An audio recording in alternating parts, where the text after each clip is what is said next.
Here we go. Ladies and gentlemen, welcome to the live stream. There is a reason people start a live stream and then you get the streamer's starting screen for, I don't know, a good amount, like 10, 15 minutes, something like that. Sometimes less. The reason is there's a few things you need to get prepared in the background while you're doing that, but I don't want to leave you in silence in case you're going to watch the VOD or something.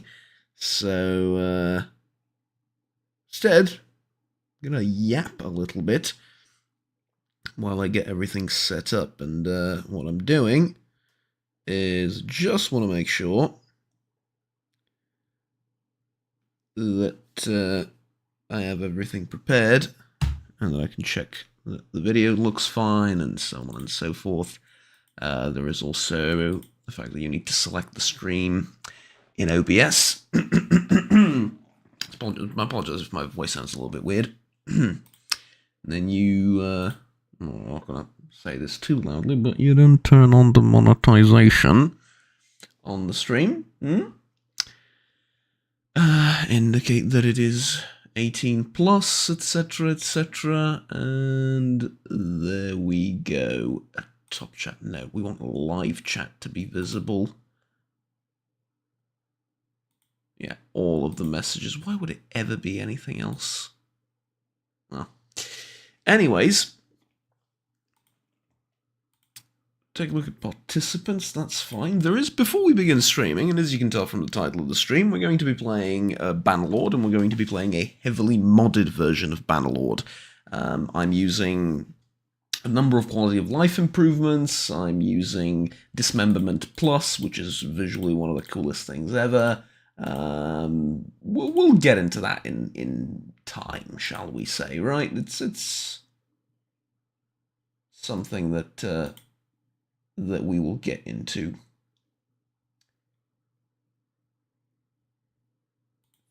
Thing is, though,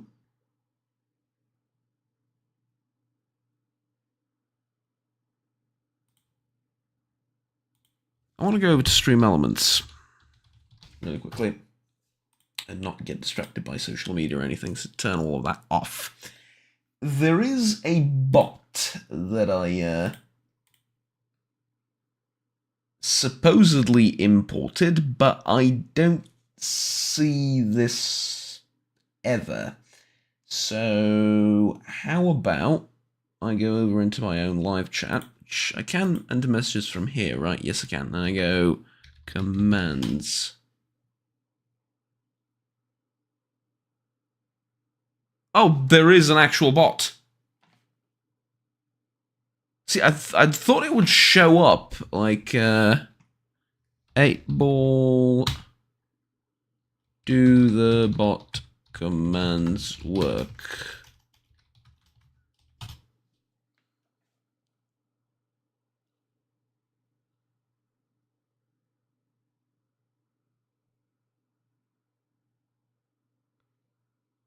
It would appear not quite.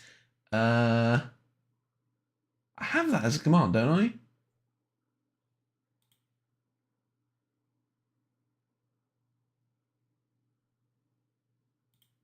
Right, yes. Everyone can use it. Enable command when stream is... right, there we go. Enable command when stream is online. That's what I needed to change. So if we go again, 8-ball, do the bot commands work now?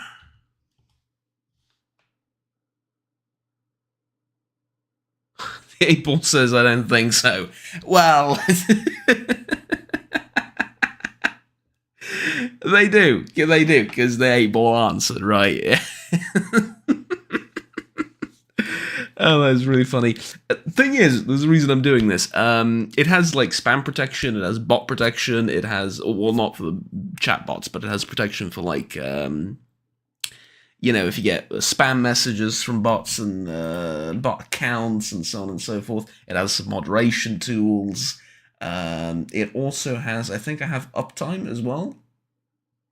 Yeah, I do. Let me just test that one out as well. So, up time. Oh, and we can actually test it if I go over into the game capture thing and I go uptime.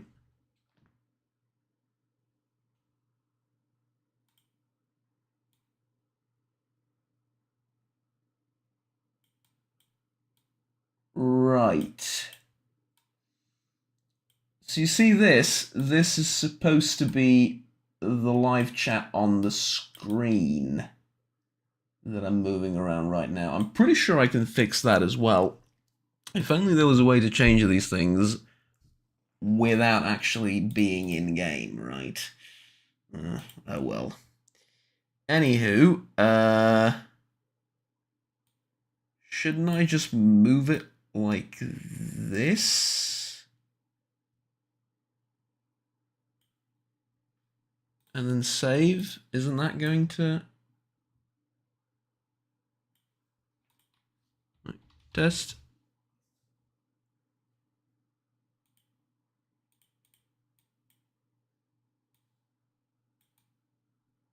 Or do I put the entire overlay over...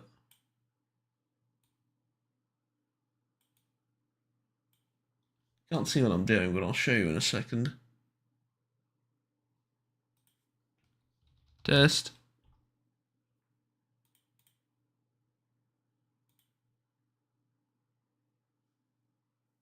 Well, now it's gone completely invisible. That's interesting. Why has it gone completely invisible? Do I put it here and then emulate? Oh, no, I can't emulate anything. Make it bigger or smaller. What if I do like reset zoom, fit to screen, and then in the middle, and then save. Final test.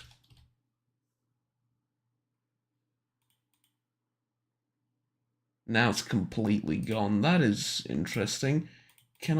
Does the URL change? Is that it? It might be the case. The URL does not change. That is mildly amusing. Okay, time.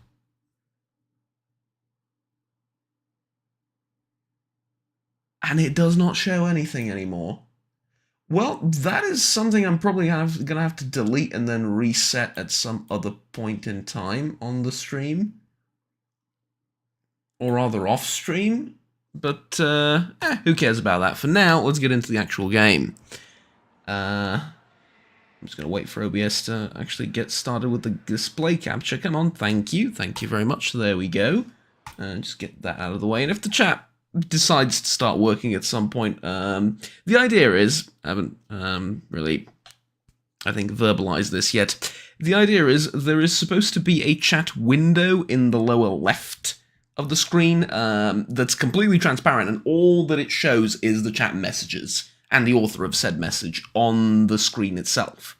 I think it's a nice quality of life improvement for the VODs. People get to go in and see like what I'm responding to, and it's very minimalistic and it doesn't get in the way of gameplay or anything at all. So I think that works pretty well. I'm happy with that, but obviously we're gonna have to do it for the next stream. Anywho, for now, we're going to start off as an Empire character, and we are testing a very, very heavily modded version of Bannerlord, the new Bannerlord with all the new DLC and stuff. So, Empire.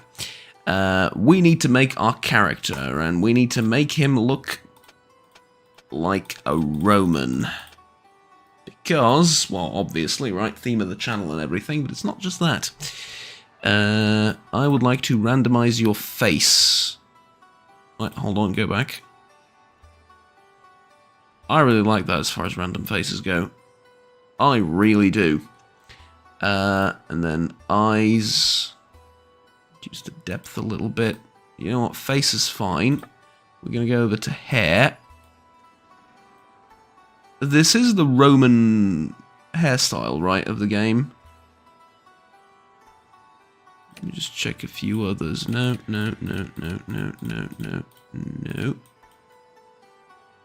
I don't dislike this one.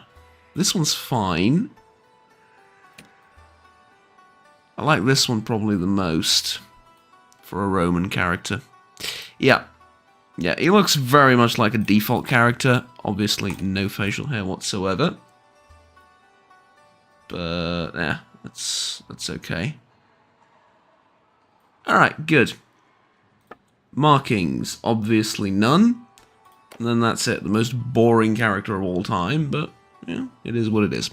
So, we're playing Sandbox, by the way, I don't think I mentioned that.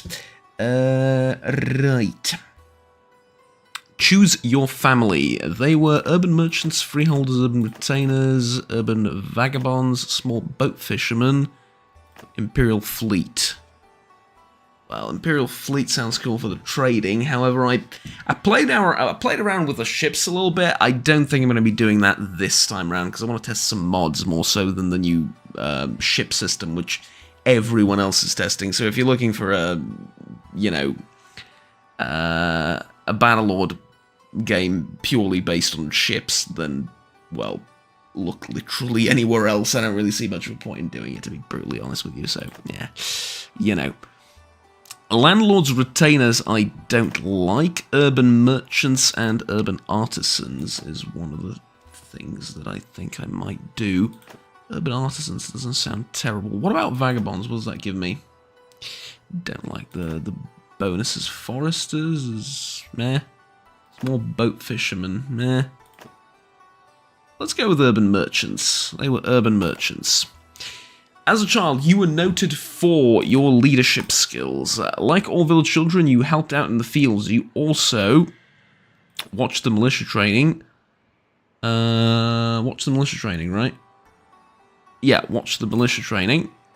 As a youngster growing up in Calradia, war was never too far away. You joined the commander's staff, stood guard with the garrison, rode with the scouts, trained with the infantry. I think we trained with the infantry, right? That'll make me very good at pole arms. Like, I don't know why that's... Served as an envoy's guard. That's not bad either. It'll give me a bit of scouting and a bit of charm. I'll make it abundantly clear what character I'm trying to make and why I'm doing all of this in but a moment. For now...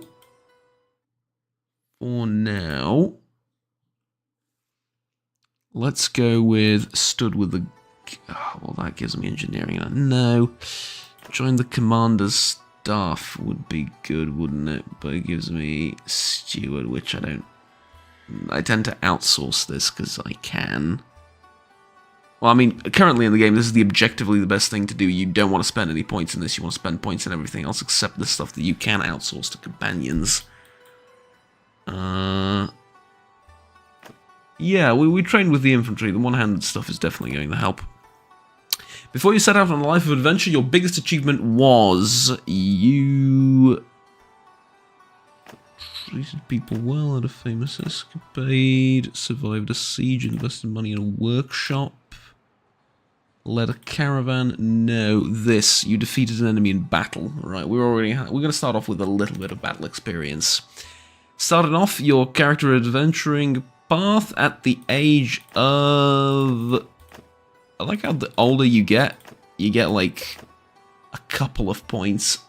This I think this should be reworked. Like the difference between 20 and 30 in-game is like, I don't know, 20 levels maybe. When you're starting off, it gives you like 2 extra levels. That is not worth it. It really should give you more, give you the ability to start off with a really strong character. But yeah, we're going to start off with at the tender age of 20. And we are going with, and now this is going to be rather obvious, right? There's the color scheme. We're just missing the text at the bottom of the little thing there. But our character's name is going to be, well, actually our family name is going to be Varenus. And our name is going to be Lucius, or Lucius if you prefer. That is the one that I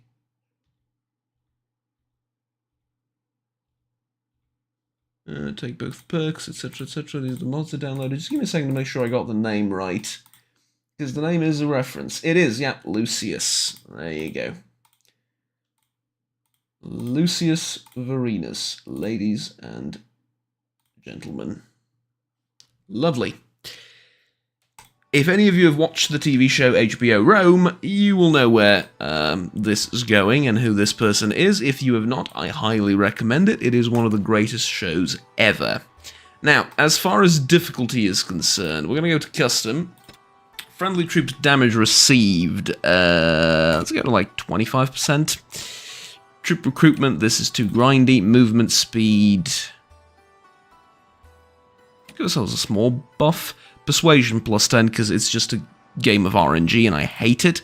Combat AI difficulty veteran, and we're going to disable death of clan members and... right. Enable birth and aging, yes. Disable battle death for all heroes. Stealth and disguise normal. Auto-allocate clan member perks. This will not be relevant because of something we're doing, so there we go. Let's start off with this. It's not overly difficult, you know. We're starting off on a what I would describe as medium to easy difficulty. However, you know, we're here to test things out rather than be the be-all, end-all, as they say, of challenges and everything. So yeah. Okay, here's the thing. Steward is awarded to the quartermaster, which means you can outsource this, and it's entirely useless to put points in this when your companion can do it. Medicine, you can see for yourself. Engineering, also. All of the boat stuff is exclusive to the party leader, which is going to be me for the entirety of this stream. So if we ever want to get boats, we need to grab this. These skills up here are obviously combat skills, and they're all highly personal, so that just makes sense. Scouting is not. Tactics is also personal. I don't recall if tactics was always personal. I get the feeling this was also something that you can assign to, I want to say, either the scout or the quartermaster or something like that. I could have that wrong though. Don't quote me on that. In fact, there is a good probability that I'm just misremembering it. But anyways, these are the skills. A trade, I think, was also something that you could get from like any of the best trading party members within your actual party. Didn't have to be the party leader. Now it has to be the party leader. At least this is what it says. So I think that's one of the changes. Anywho, that's the vanilla game changes. Not overly interested in that. We're here to test out the mods, and we're going to test out the first mod in a matter of minutes. First and foremost, I want to get up smithing to at least 2 levels, because I love smithing in this game, especially with a mod that I'm using to replenish stamina as you walk along, and the general stamina cost is going to be a lot lower. And one-handed, we're going to... Actually, no, we're going to pick up athletics as well, because we're going to be part of the infantry, which isn't going to be the most entertaining thing in the universe, but it is going to be a thing. So, let's wait for this battle to finish and pick our one of these 2 gentlemen here. We have Debana and we have Jathea. You have more troops, so I kind of like you more. Hello. Who are you? My name is Lucius, madam. May I ask your name? I am Jathea of the House of Mestrikaros, the most illustrious families in the annals of the Empire. Sure, I believe the latter part of that sentence is uttered by literally every single character in the Empire, so that makes you very unique, surely. I'd like to discuss something. Madam, I would like to enlist in your party. Is that so? Go and speak with my quartermaster, then fall in line. So, yes, milady. Excellent, you are dismissed. Yes, milady. Let's get moving. We are enlisted, and this is one of the mods that I'm testing out today. Enlist, I don't know if the mod is enlisted or enlist, because they're 2 separate mods, and they both do a very similar sort of thing. But the idea is, you enlist in an army instead of starting out the traditional path, quote-unquote, where you go, okay, I want to build up a small army of like 10 to 20 people, go around hunting bandits for 4 or 5 hours. After I'm done with that, I turn into a mercenary, I work for a particular faction, help them out, get loads of... Sorry, my voice is cracking. Help them out, get loads of money, after I get loads of money, you know, enlistment. Okay, there's the mod. There we go. Enlistment. So, after that, you get loads of money. After you get loads of money, you, So, yes, sir. Right, I am a grunt, because this is my first time playing. Let's enter the settlement. Is there anything in the arena? Not really. Okay. I want to go trade. So instead of going down, what I'm trying to get at is instead of going down the traditional path, you are going down a slightly different path. And the slightly different path is you enlist in someone's army as a regular soldier, and you earn your wage there. Now, the earnings and everything can be very, very customized. The default, I think, has it to 0.10, which has you making like 10 gold each day. Which, I understand may be realistic in terms of that's what the wage you pay your troops is. But at the same time, I don't intend to be a soldier in someone's army for 40 years. That's a little bit too much. And so instead of that... Oh, you can click this. I don't know that at all. So instead of that, what I intend on doing is... well, what I already did, rather, if you go over into enlistment, is I set the wage multiplier to 1. The level up multiplier to 0.5, or closest to it. I wonder if I can... Can I do that? And then if I go back into the options menu, I think it's just going to reset it. That's what it did last time, right? Yeah, it just resets it. And I can't add zeros. And I also can't add 0.5. I can't type in 0.5 either, which is kind of hilarious, but okay, whatever. Manually drag it to 0.5, which is... this? 0.51? Whatever, this'll do, who cares? Daily XP modifier, normal, and so on and so forth. Next, we want both perks. Player, family, and companions. Yeah, player, family, and companions. Both perks is another mod that, well, it is what it is. It is what it is. What am I saying? It is what it says on the tin. Allows you to pick up both perks when you level up. Fairly simple stuff, right? And then we have dismemberment. Show success chance. No. Oh, sorry. So show success message. No. AI can dismember. Yes. All various forms of dismemberment. Dismemberment chance. No. Slow motion. I'm going to disable slow motion as well, mainly because I'm afraid of the game crashing, which it can do. But, yeah, just in case, alright? There we go. So, we're going to leave, and we're going to train in the settlement to improve our skills. So, we talk to the Arena Master, head of these games, etc., etc. Damn it. I would like to participate in a practice fight. And unfortunately, well, they did give me a shield, so fair enough. But I think I need to kill, like, a dozen or so people in order to get any tangible form of experience here.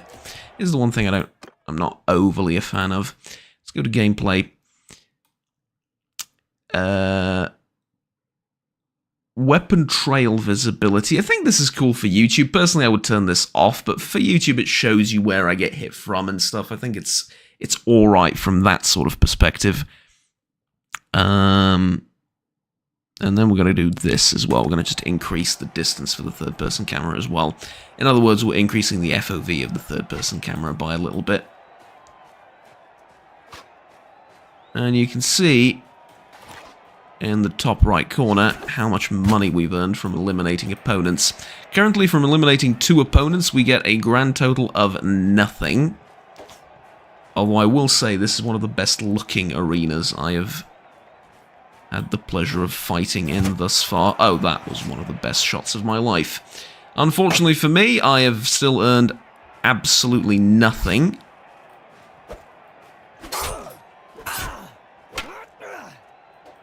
Now, the AI combat difficulty is set to pretty decent, so the enemies should react in a timely fashion, as you can see. Although they can't seem to guess where I'm going to strike from, which is a little bit inconvenient for them, I suppose. But, oh well. I think I might want to, considering the fact that I still have full health, I think I might want to pick up a few of these spears. Okay.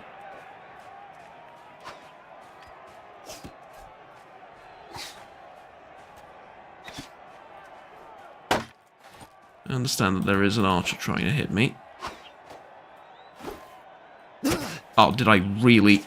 Oh, okay, I mucked that up.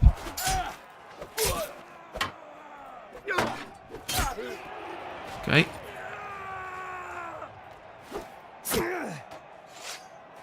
Well, you're next. Because you have it out for me, apparently. It's a little bit entertaining how, out of all of this fighting, I managed to earn a 10 gold thus far.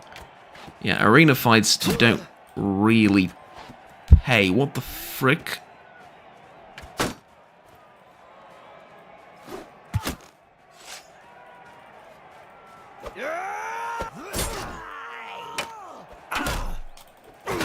Well, there you go. I got ganged up on by 4 people, but I beat 6 opponents. Thank you. I'll let my bruises heal for some time. The only reason I'm doing this, as I'll show you in a second, is I've gained enlistment XP. And as you can see, I'm going to need loads of that experience in order to level up. Each time you level up, your salary increases, and proportionally so do the responsibilities. So, currently we are just a grunt. Nothing more, nothing less, right? We're just a grunt, we're the foot soldier, we're a peasant. Our inventory consists of a military tunic, some leather shoes, and a spear and a spather. That's it, we have nothing. However, as we go along in our military service and career, we're going to get more and more money each day from making a wage. And unfortunately, in this particular mod, which seems to be currently the most stable one from the little bit of testing that I did yesterday, you don't get any equipment just from serving. So, let's say you level up to the rank of Lieutenant, which is one of the higher ranks, I believe. You don't actually get the equipment of a Lieutenant. And so in that sense, the game isn't rigid in that it won't show you. I believe there is a way to go into the troop tree somewhere. Armies? No. Clans? Diplomacy?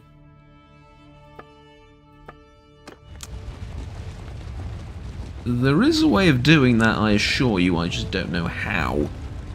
But one of the ways, I think, is when you have your own men and you can choose to look at the troop tree for the particular faction.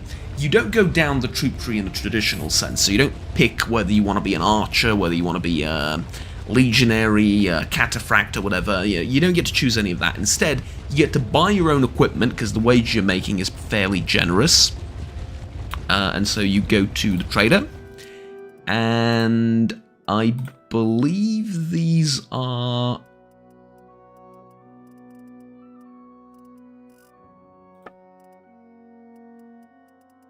Well, not really, huh? I don't know, the inventory may change, because currently I have, like, bandit gear over here. With the most expensive piece of armor being this. Yeah, I think this might change over time, but the point is, because I tested this out for like very, very small amount of time yesterday as a Valandian character, and I got Valandian gear from the trader. So, I don't know. Yeah, can't change roles, obviously, not high enough in experience to do that. At any rate, the whole idea here is that you're off to a more slow role-playing-esque start.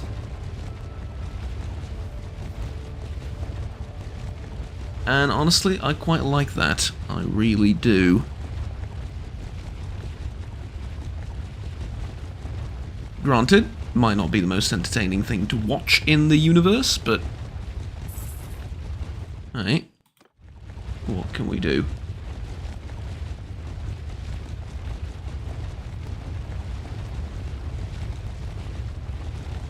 Now, we are at war with the Aserai, and we're probably going to besiege a castle. Unfortunately for me, I don't suspect I'm going to be doing all that much during the siege. Because, well, you know, fairly obvious reasons, I think. I'm just starting out. However, I do want to tweak one thing, if at all possible. XP per kill.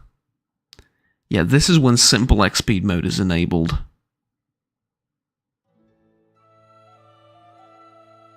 Decides how XP should be awarded when defeating opponents in tournaments or battle. When this is unchecked, the tier of the character defeated will determine the XP gained.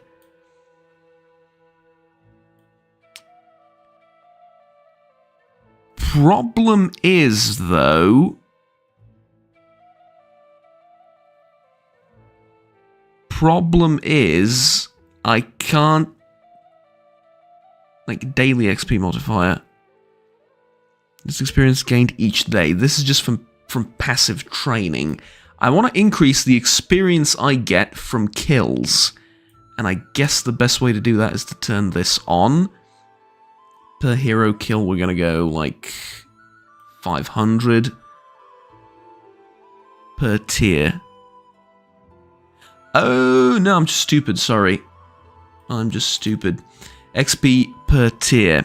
Adjust the experience gained for each kill in battle or knocked out opponents during tournaments. This value is multiplied by the defeated character's tier. So tier 1 opponent 10, tier 2 opponent 20, etc, etc. We're going to go like all the way up to 50, I think. Oh, maybe that's a bit much. Let's go to like 30. The reason is it's overly grindy. Say, for example, you kill 20 enemies in a battle. I figure that should earn you a promotion, right? Because not many people are able to kill 20 enemies in a battle. Plus, we are doing this for the stream, so I want to speed things up. And even if we aren't doing this for a stream, I kind of want to speed things up for the simplest of reasons, that being that as fun as it is to be enlisted in an army earning minimum wage, I'd kind of want to speed things along to the point where I'm a captain and I've got a lot of money and I can do something with said money. Like, I don't know, buy a workshop somewhere or buy a caravan somewhere and make a passive income like that. So you can play around with different aspects of the economy. At least that's my idea.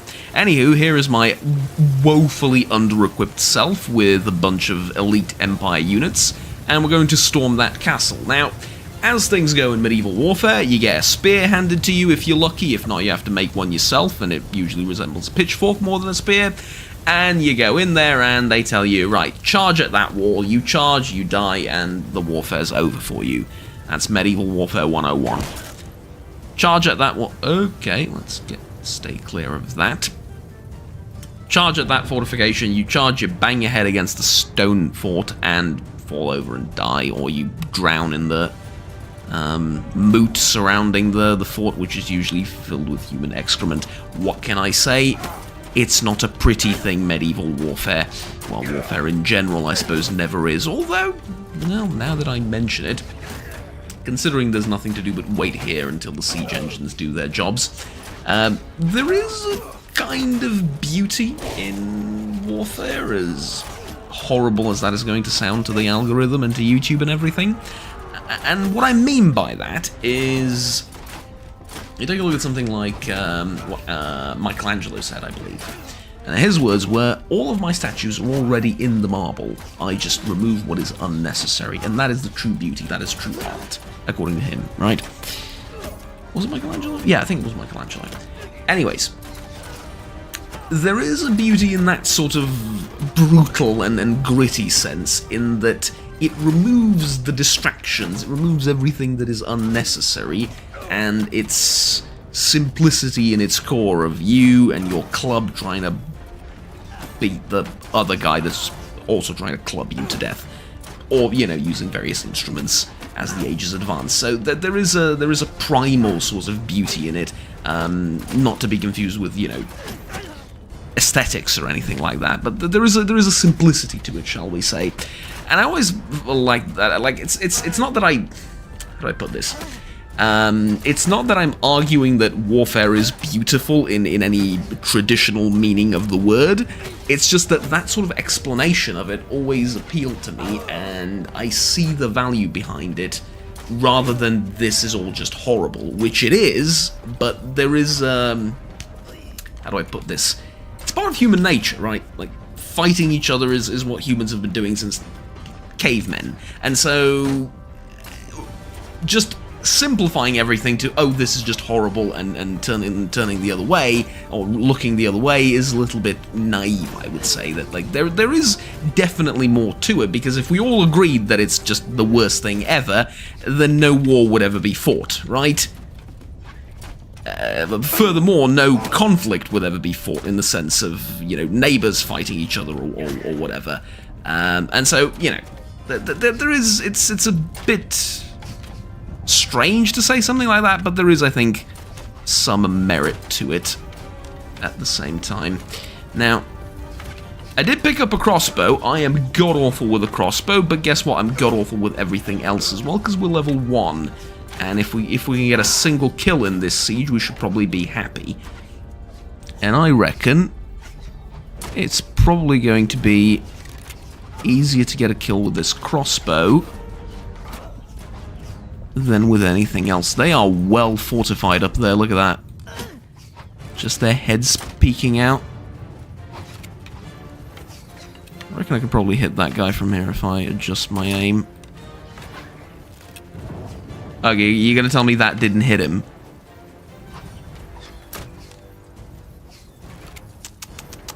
Okay, well, I got 5 more tries. Now, I am sure I aimed a little bit higher than last time, and yet... Oh, come on.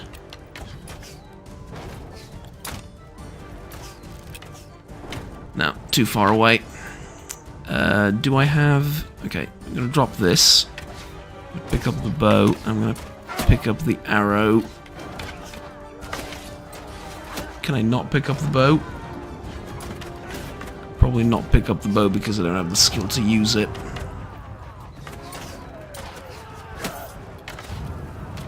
No? Okay, there we go. I can use it.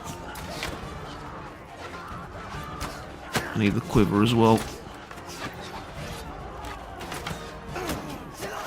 Wrong quiver, it's the quiver for the crossbow, isn't it? Okay, there we go.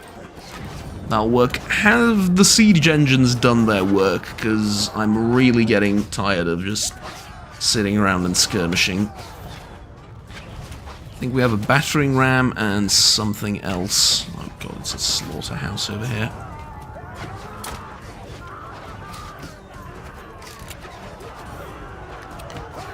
Okay, just pretend you're invisible. Oh! Oh, what a shot. What a shot. Okay. Okay. Excuse me for a second, heavily armor-clad gentlemen. I'm going to be hiding here for a second away from the evil enemy skirmishers on the walls. Damn it. I almost got him.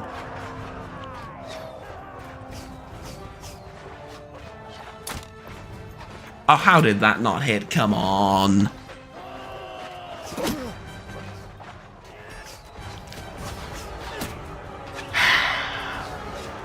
It's a little bit unfortunate, that. It's a little bit unfortunate. But it is what it is. Alright, we got downed before we actually made it inside the walls. Although, to be fair, it is questionable how well we would have done in close quarter fighting like that with no armor and no weaponry, but what can you do? Alright, anyways, we then go leave camp, and we've taken the castle. Huzzah, leave, there we go. We gained a level. That's all that matters currently. So, what do I want to pick up? Trade, charm, and leadership are great later in life when I need them. For now, I'm not going to be using much of them. Athletics, I think, is going to be a big one, because I'm going to be in the infantry, and running around is going to be a big part of my job, so let's get that up as quickly as possible.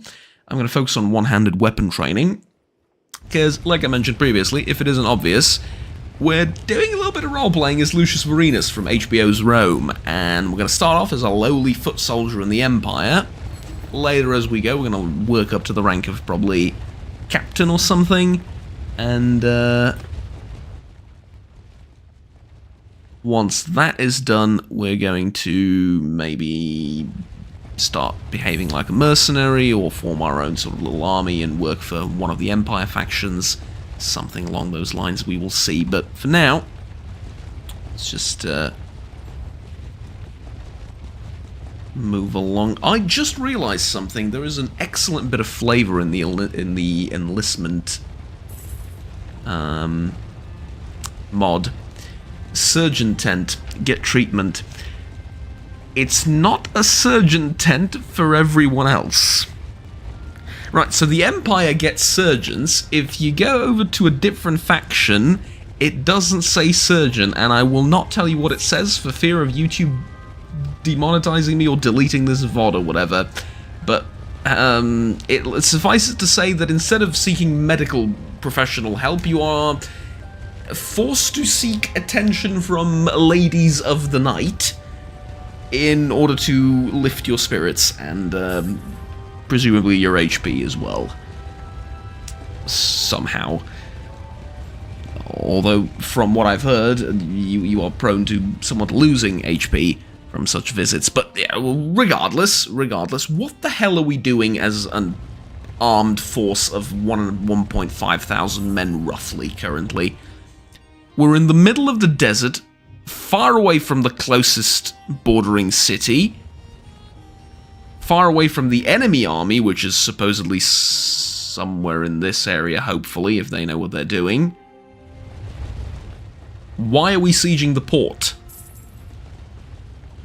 We're gonna siege the port city of this port city miles away from anything remotely useful for us. There is a city over there. You can just take it. You can also defend your own sodding castle that you took minutes ago, and have a beautiful field battle where I can, you know, showcase the full beauty of this mod and everything. But no, instead you choose to do this. I hate everything about the way you choose to be. Mod. Okay, not mod. Vanilla AI, I think is what I'm going with. Alright, can I... Not really. Yeah, not really. I was thinking, can I get some gear upgrades and... Oh, yes I can. There is auxiliary armor. See, it changed. It did change. Unfortunately, it's going to set me back the majority of my income. That looks terrible. I don't care if it provides more protection. It is the worst looking thing in the universe. Leather cap seems more appropriate, shall we say. I'm selling the pike, or the spear, or whatever it is. And that's it, I suppose. Fine, right? Just a sword for me. I'd like a shield, if at all possible. Could we get one? A lordly wooden kite shield. Simple kite shield. Yeah, just a simple kite shield. As, you know, a peasant. Because I kind of want to try and survive past the initial 5 minutes of the siege this time, because getting inside... Well, actually, surviving the siege could be huge, because we can get some good loot out of it. Although that is a bit of a task, undoubtedly. Undoubtedly, at this grunt stage of just being a peasant in the army, surviving the siege and not getting knocked out is a bit of a feat of military genius, I mean.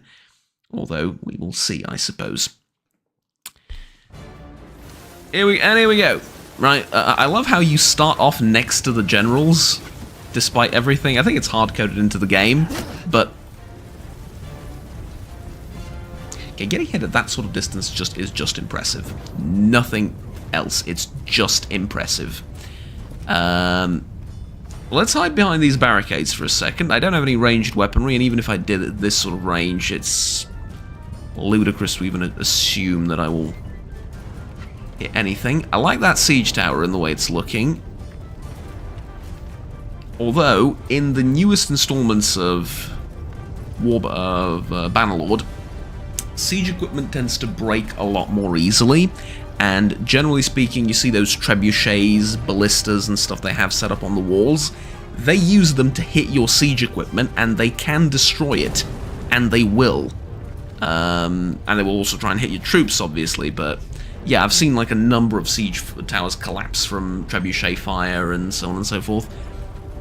It's pretty... it makes sieges a lot more dynamic, a lot more exciting. I like it.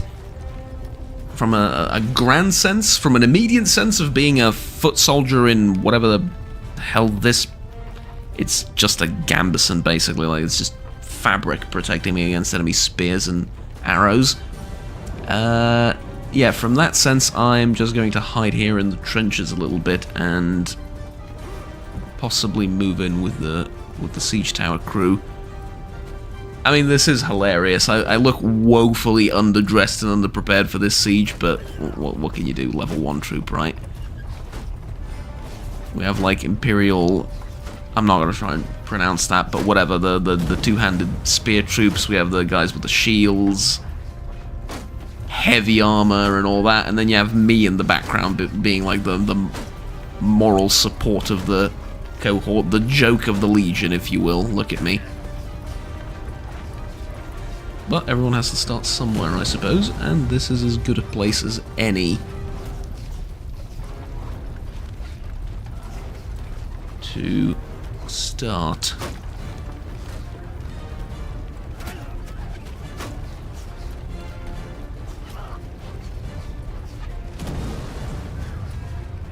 I'm just checking stuff on the other screen.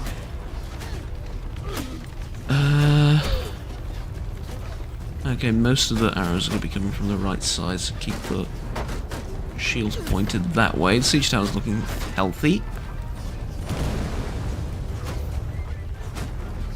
We might actually make it onto the ramparts. Look at this! Progress! Unless they completely break my shield by the time I get up there, which is going to be a bit extra challenging, but... Oh god, there was an explosion next to us, and is it an explosion if it's just a, you know, there's no explosive material involved, it's just a rock? I think it is, because, you know, the rock explodes from just kinetic energy.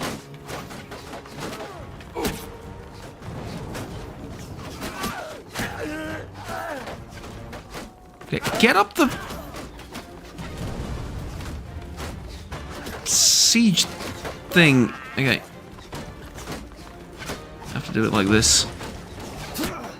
Oh, for crying out loud. It hit me in the hand, really? Okay.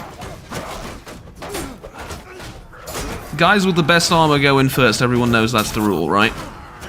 An archer. We killed an Aserai archer. We've already done our part as far as the army is concerned. We have such numeric superiority that one kill gets you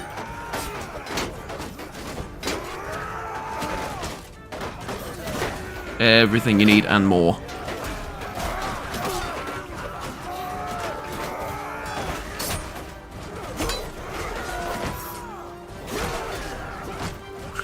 Three damage! 3 damage to some of the more heavily armored guys. That is, the archers on the right side are going to be the death of me, I can feel it. Okay, I need to just sit here and wait for a little bit. You guys go on through. I would very much like to survive this siege at this point. We killed someone, we did some damage, we're leveling up, that's fine. As far as, like, the first level is concerned. And the first tier, if you will, in the enlistment. All is good and well. Now the task is just to survive the siege. You know, without having to hide in the other opposite end of the map or something like that. That would be ridiculous, but you get what I mean. Just try and survive the siege. And also try and not get pushed off by your own allies. That's happened more than once.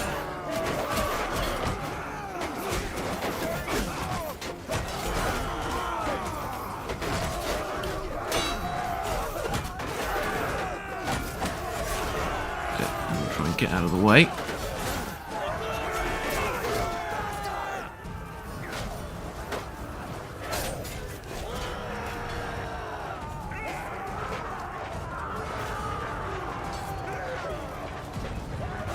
We got him on the run, boys. I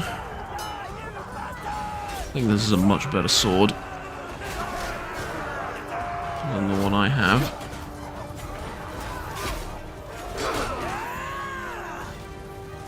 Okay, bob, arrows, and I'm trying to see if I can get a bow from somewhere. Probably not. No.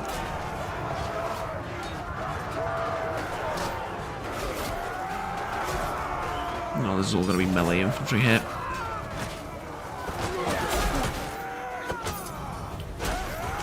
Okay, here's our bow.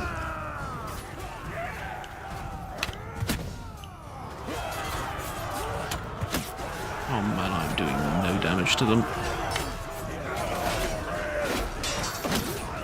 Oh, I did not... Really? There was like 50 guys behind me. I thought they would hold the line. I can just turn around and shoot people. God, that is probably the dumbest way I died in a siege ever. Alright, let's speed it up and clean up the remnant forces, shall we say. How many did we lose? 113 dead. The wounded will recover over time, so it's 113 we lost. For an army that size, it's not bad. See, the problem is the siege is over, and now there's the second part of it where we storm the capital. Oh, the capital. We storm the citadel. I have to leave it to the others, who are going to go and attack, and I get a grand total of...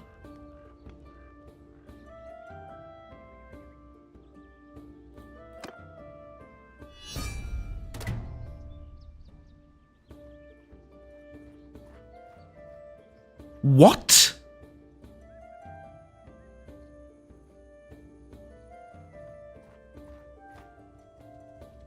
Okay. We're reloading that.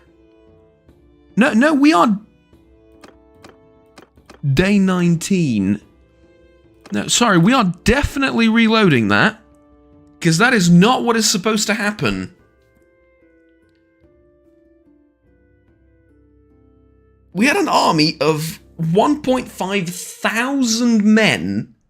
I can't reload because it made the autosave before the siege. Oh, that is hilarious. We had an army of 1.5 thousand people and we took the city with like 100 casualties or so. And what the mod did is it just deleted the attacking army and sent me in alone, and I got trapped, and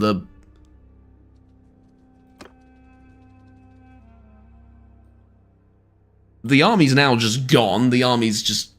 Well, there is no army, that's it. Do they have them as prisoners? No, they don't. There's 76 prisoners. There was an army of 1.5 thousand men besieging this place. I have not seen that happen. Well, I mean, the name of the stream is we are testing the mod out, so I'm not expecting everything to go, you know, swimmingly.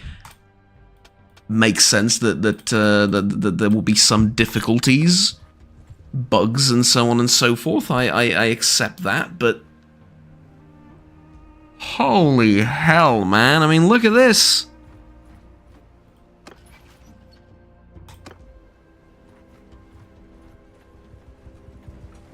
I have never seen that happen before. And I did like 4 or 5 sieges, I think, in yesterday's testing as a Volandian listed troop. Trooper, if you will. Damn, that is unlucky for the Southern Empire as well, because they just lost an army of 1,500. In fact, I would really like to know. I don't know if I can. Been a while since I played.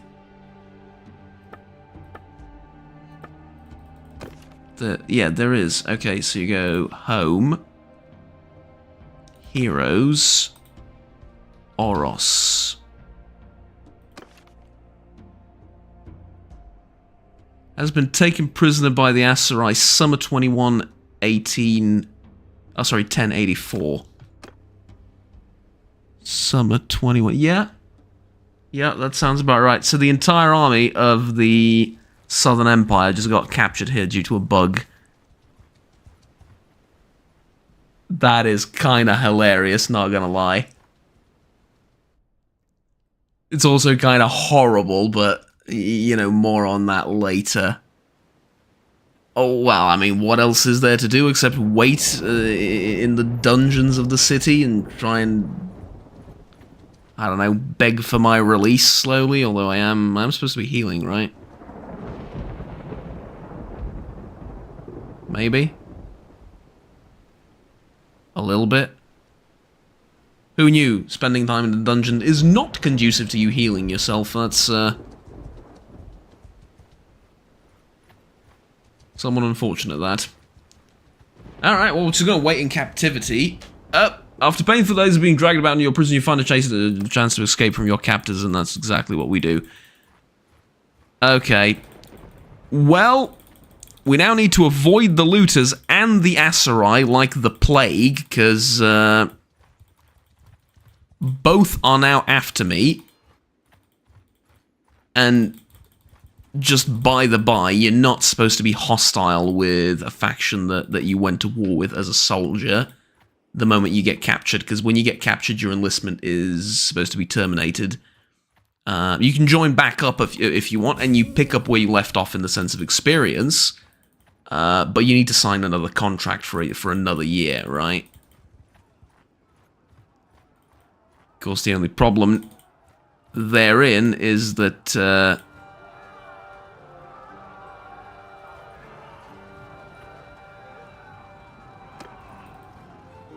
you can't sign a contract until you get to a leader. Okay, I do have my... Yeah, I do have my horse still. And the saddle. Military tunic, barbed arrows. I picked up barbed arrows somewhere along the way. That's... yeah, I mean, that's nice. Should make me a little bit faster, yeah? 5.4, okay. So, here's the plan. We're now going to go, considering that the Southern Empire has lost its entire army in a... whatever the hell that was. The idea is we avoid all the looters like the plague. And we go to some other empire. Like, what's this? The Northern Empire, sure. Pick literally any other empire.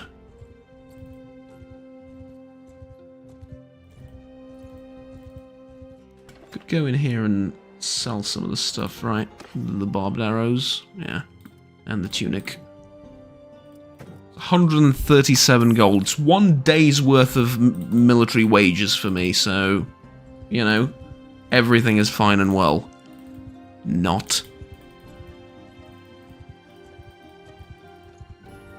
Can we please... oh, I can show you something else about the mod as well. If you go over into one of the castles, you approach the gates and hail the guards, you can request entry to the castle. Usually they won't allow it, right? But if you are of a higher standing and you can enter the castle, there is an enlistment office in every castle. problem is, in order to enlist, there has to be a lord present in the castle, even if there is an office. So, yeah.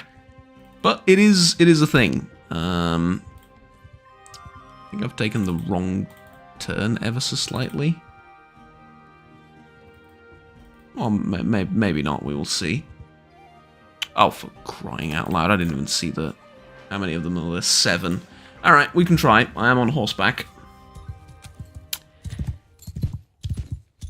Somehow, though, I don't think this is going to go particularly well. I think 7's a bit too much. With a bow or with a crossbow or something like that, definitely. I mean, easily you just kite them around like this and eventually they all die, but without that... I'm doing 25 damage per hit. This is not going to be an easy battle. It's going to be one of the longest battles, and it's not going to be particularly great. Also, rocks do an incredible amount of damage in this game now. They used to do like 1 damage. In the best armor I could find, they still did like 9 to 10. And I'm not sure if that's a bug, or if that's an intended feature, because they seem to be doing the same amount of damage to me currently. They may have infinite piercing. That's kind of hilarious. No, you literally cannot defend yourself against this. Okay, 57's not bad, but I need to kill all of them. Okay, they've run out of rocks to throw.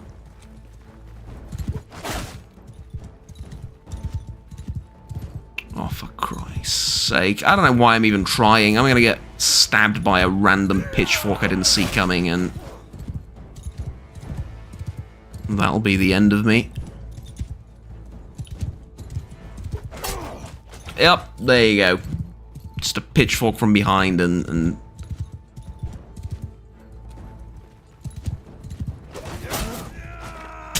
I killed him as he stabbed me. Oh, for Christ's sake. Fine, fine. We're taken into captivity. Lovely.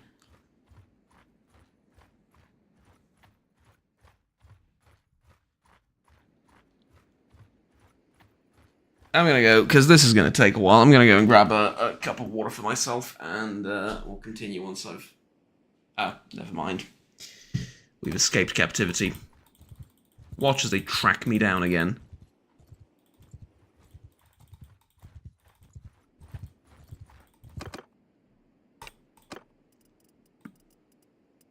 Can I pay you to fuck off? Yes, I can.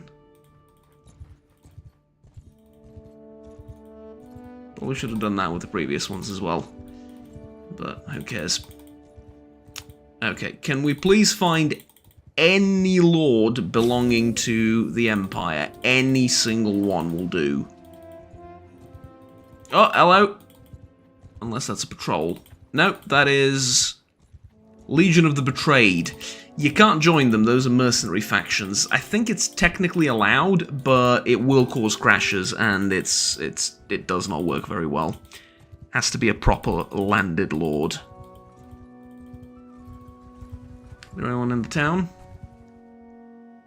Milos's party? Whatever. Enlistment office. No parties present. No available parties present to enlist in. I guess that means... Well, I'm not sure what that means, because I know he is in the town. You go to the keep. That's unfortunate. We could just wait him out. Or we could just wait for someone to arrive here. In fact, that is not a terrible idea. Oh, this is also a new feature. There are events like this in the new version of the game. Increased reputation for being merciful and calculating. Lose 100 gold. Yeah, sure. We can do that. I think I saw someone go over here. Yep, there he is. If you please. Hello. I would like to enlist in your army. Yes, my lord. There we go. I'm going to be a grunt in your army. Unfortunately for me, 0 XP. But on the other hand, fortunately for me, we're now a part of an army, a small army, where we can actually get involved with the infantry, actually get involved with the fighting, get some kills in, get some, dare I say it, proper gameplay an hour into the stream. Not that up until now it's been like a complete disaster. I've shown a few things, and it's not my fault the game bugged out and decided to Alt F4 an entire 1.5 thousand strong army, thus crippling a nation. But, you know.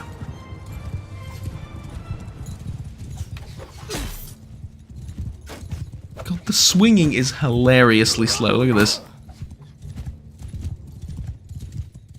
Yeah, I got hit by a spear at that distance. That is, I would say fairly impressive.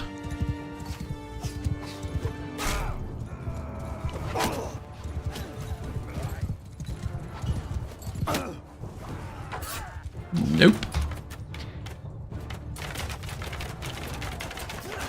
Well, he's gonna stand and skirmish with them. I've never seen the Lord do that. Alright, fair enough. Although there have been a few updates recently, though, to their behaviour and everything, probably.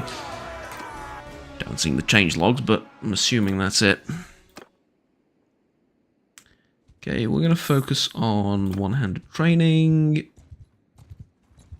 Do I visit, like, a surgeon to get treatment? Well, to be fair, probably not, right? Nah, probably not. Okay, I can't train in the settlement because I'm too injured, so... I mean, I appreciate the fact that we're staying in a settlement because you do get the healing benefits from it. And the mod does work properly in the sense of if you are in a settlement, you will heal faster. Food gets distributed, I want to say, properly. It's available somewhere, that information. It's not here because this is the food you have.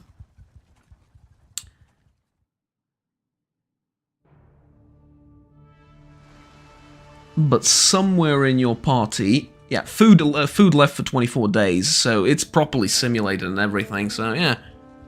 You know, I really do appreciate that. However, okay, here's one thing I want to change. Go over to the mod options. You can go into... let me find it. Enlistment, and then it says... pause when entering city.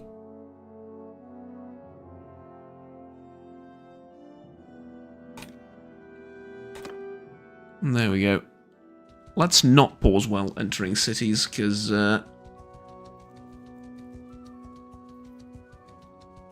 there's not much, shall we say, to do in a lot of cities, and you can just manually pause if you need to do something. At 88% health, you know what? We can train in the settlement.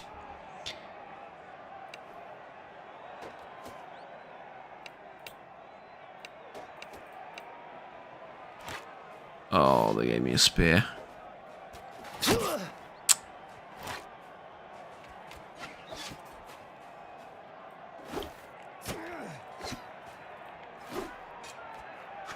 Really? Really? Don't forget your old shipmates.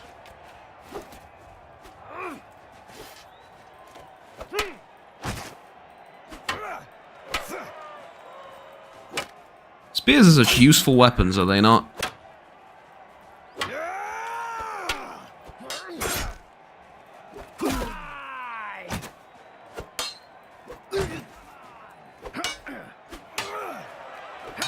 Well, it is a form of training, I suppose, for me. Try and get used to the combat a little bit, because I haven't played this game in ages. I'm going to just get shot by an arrow. I mean... I get the feeling these things are really not meant for people starting off at level 1 and doing basically jack all for a large chunk of the game. At any rate, we're back in the army. Fully healed up, all good. We can actually go do some proper combat now. The AI tends to chase bandits, for my taste, a little bit too much. Especially because they'll get, like, hyper-fixated on a group of looters that has, like, I don't know, 7 or 8 guys in the party, and they will just chase after that like madmen instead of trying to participate in an active war. If there is no war for them to participate in, I have nothing against them chasing the smallest of bandit parties around. Currently, the Western Empire, right? So the Western Empire currently is not at war with anyone. You can see by the fact that none of the settlement names around are red. However, if they do decide to go to war with someone, the AI will still continue chasing a lot of these tiny little bandit parties, which is... I mean, I'm not a big fan of it, let's just say, but we are going to roleplay as one of the infantrymen, I think, for this particular battle. And it just makes sense. I think the other mod forces you into a particular role, the other enlistment mod, that is. Pretty sure it just forces you to play, like, you know, pick your class, pick your upgrade path, etc., etc. Here you sort of get to be a hybrid or do your own thing, which is, well, you know, it's appreciated. And later down the line, you do get command, so that's also neat. You get to become a sergeant, or I think it's sergeant and then lieutenant, and I haven't played past that point, but you get the idea. Well, that's not fair, everyone... They shot everyone before I got to them. Well, what can you do? So it's like, it goes sergeant and then lieutenant and then I think captain after that. But at the level of sergeant, you get a command of your own detachment in the army. And the way that looks is before a battle starts, it will ask you to pick who you want to fight, who you want to command. And you don't get to pick from an infinite pool of groups. The actual commander of the party gets to pick first, so he will usually command the cavalry. And so you get to choose between horse archers, infantry, and regular foot archers, usually. Again, this will depend on the factions. Some factions will prefer, commanders will prefer controlling infantry, so on and so forth. You know how it goes, but yeah, you get to pick your own thing, which I think is awesome. All right, we've split up our cavalry into multiple detachments. And we have basically no cavalry to speak of, so I'm not going to dismount. There's like one horse archer on the... Oh my god, that is an actual cataphract. Okay, never mind. Probably shouldn't be fighting those.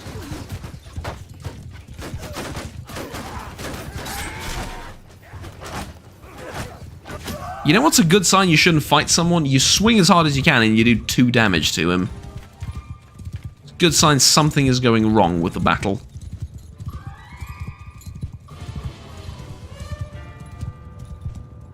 I thought these were supposed to be deserters and they're Empire deserters right now. Is it a mix of deserters? I can check. Yeah, it's a mix of Battanian and Empire deserters.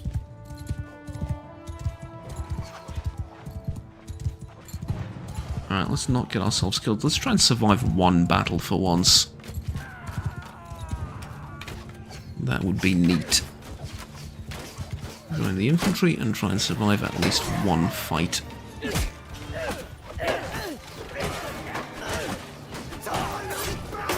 Tickle him to death.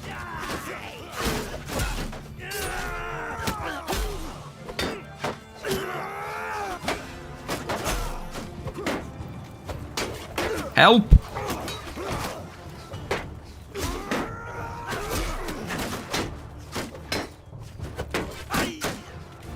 Okay. Still 11 archers to go.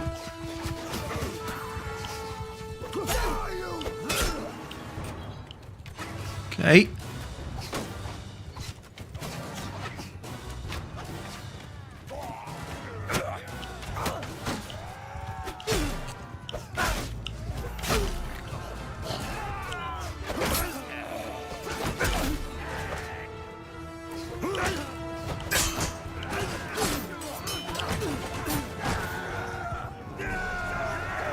Huzzah! We have won the battle.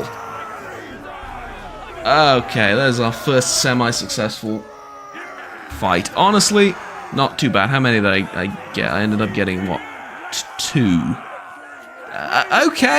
Okay, look. Also did some damage. Fair enough, I'm happy. Let's continue, then you capture the enemy. Right, continue. Awesome. Did I pick up any loot? Yes, I did. This is what I got from one of the kills. Some woodland cloth armor. I'll prefer to get something a little bit more expensive, but it's fine. It's fine. And then we're off chasing bandits again, probably, and with our guys now. Okay, enter settlement trade. We're going to sell this, and just in case, not that I don't trust my commander to provide me with all my wants and needs, I'm gonna grab 1 piece of grain and lug that around. Just to have a little bit of food for myself. I can spend 500 gold to get some renown. Honestly, yes. Because I know for a fact that later down the line, once you start ranking up, you start getting better equipment, gold tends to pile up very easily. And early on, 500 gold is a lot, but it's not going to change much. The XP is what we mainly need. And this does provide how do I put it, like an interesting dynamic when it comes to your character. Because, I mean, you start off as a 20-year-old, right? That's all fine and well. I'm 20. Let's say I give 2 or 3 years of my life to the Legion just fighting as a captain or as a recruit or whatever. It sort of compresses time a little bit more, if that makes sense. In that, sure, you're going to build up some combat skills, but you're not working up to build yourself as a lord or anything. And so you get to spend more time then afterwards as a mercenary, for example, or something like that. Which means, by the time you're 35, 40, something like that, it becomes a time crunch to try and procure an heir for yourself and continue the game. Because, okay, you know, fair enough, you can play well into your 60s and 70s and so on, but yeah, you get into a little bit of a time crunch later down the line, so it's an interesting experience to go and you know, just enlist like this, even though I will admit a good chunk of the time it's just waiting until, you know, battle like this happens, and then sort of you go on from there, but nah, still.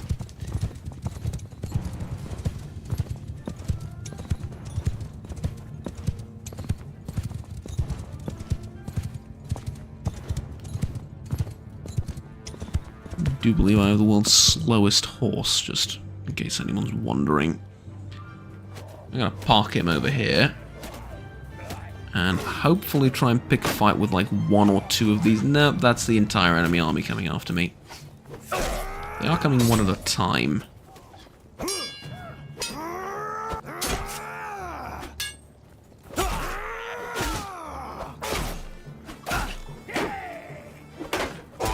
Okay, I'm getting surrounded. That's not good. I'm getting surrounded. They are faster than me. Nah. It was good, though. It was well worth it. It was well worth it. There we go. What do I pick up? Oh, auto thingamod is working, because I have both perks now. That is awesome. Oh, I love that. That is... I genuinely love that. I didn't even notice. Alright, let's get smithing up, even though I'm not doing any smithing currently, but we will soon, and I absolutely adore that part of the game. I'm going to grab myself a... You know what? I'm going to go grab myself a cup of water, and I'm going to go make myself a protein shake as well. Breakfast of champions, that is. I assure you.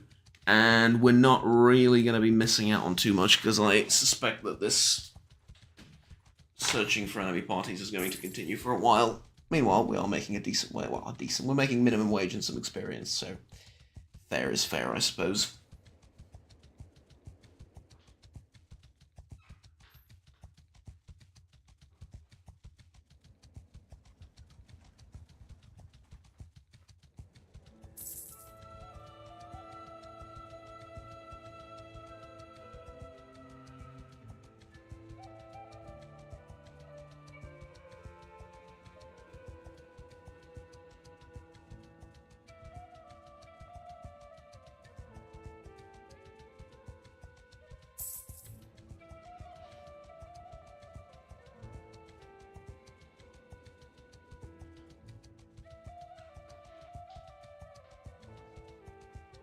I didn't make the protein shake because I forgot that my protein shaker is broken.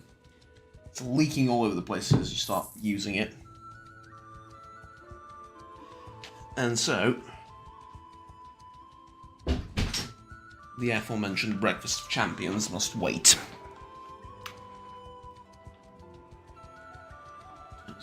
It's 10 o'clock, that's fine.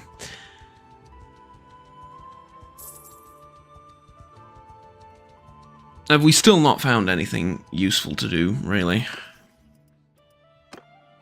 Actually, leather shoes are... no, not exactly the same as what I've got.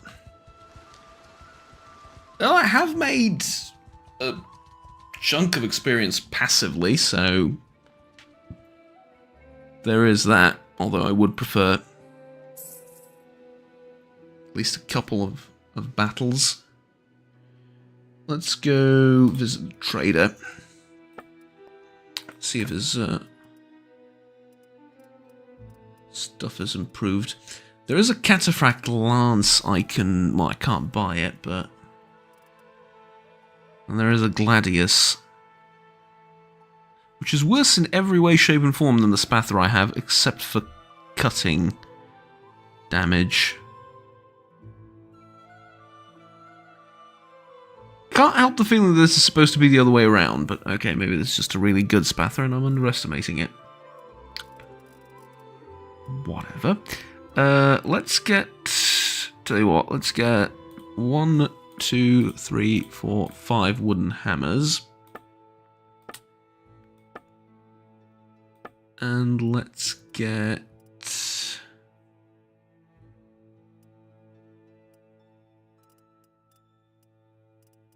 oh, nothing else. I don't really have money for much else.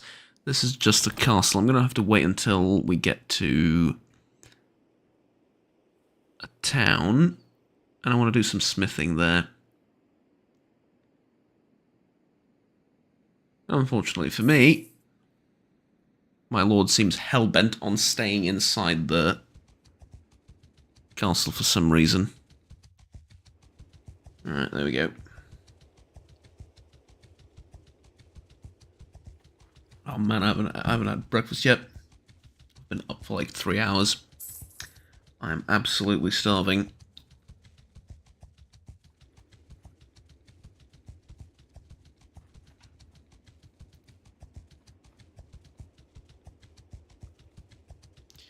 Well, I tell you what.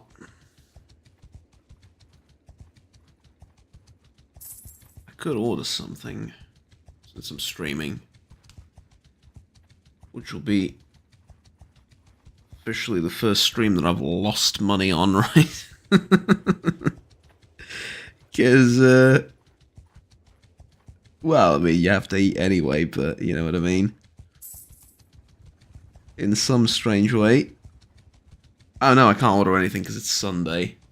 Oh, well, there's a topic of conversation for you. Nothing works here on Sundays. Or at least in this town. Well, okay, not literally, but like 95% of businesses and restaurants and cafes and everything really close on Sundays. Granted, I understand, it's the weekend, people don't generally want to work weekends. I understand that. But if you sell food and you're a food place, people have a lot of free time on the weekends. I sort of expect people to go out to dinner, you know, with be it a family dinner, be it dates, be it whatever, stuff like that. I expect that to happen on the weekends ever so slightly more than the work days. And if all the businesses in the town close during the work days, why are we doing this, right? Like, well, why? Why?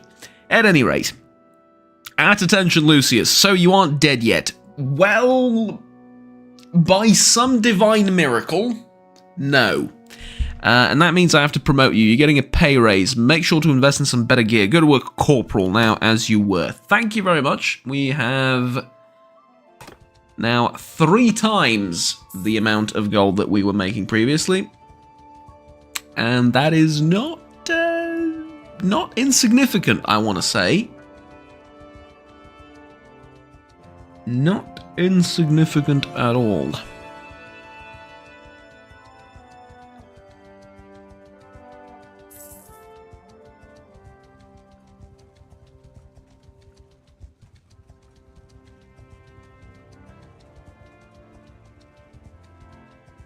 I want to check something really quickly.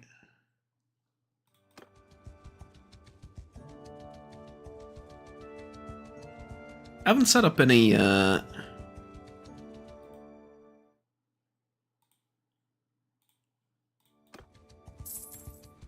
haven't set up, what do you call it? God's, a thumbnail for the live stream. I want to see what it defaulted to. Oh, it defaulted to my channel banner. That's not great. I mean, it's not the worst thing in the world either. It's an okay banner. I made it myself, but yeah, for future reference, just get a proper thumbnail because it will not default to anything on the actual screen. Okay, turns out we're making an army, aren't we? Yeah. Here's hoping it goes better than last time, because last time was a sodding disaster. Absolute disaster. Okay, where are we going? Are we going on boats? Are we going on boats? That will be very cool if we can go on boats. Get an army of 1.5 thousand. There is a dock there, just saying. What are we doing? Gathering near the castle. Okay. That will be very cool. Get on a boat, land across the sea, and take one of the port cities from the Asarai. Huh? Can we do that? Yes? Yes? Okay, before it continues, here's what happened previously when I tested this out. The army instantly disbands when at sea. I don't know why, but that's been the case so far, and it has nothing to do with the mods.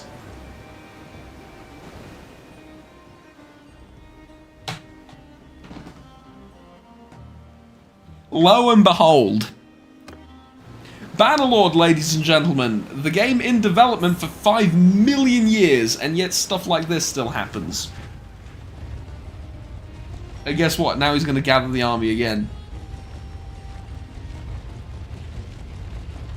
And if he tries to set sail again, I reckon the exact same thing will happen.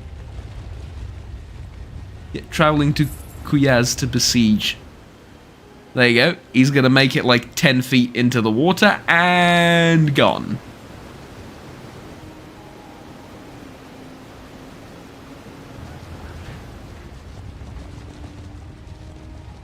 This has nothing to do with the mods. This is the exact same thing happens in the vanilla game as well. I've seen it.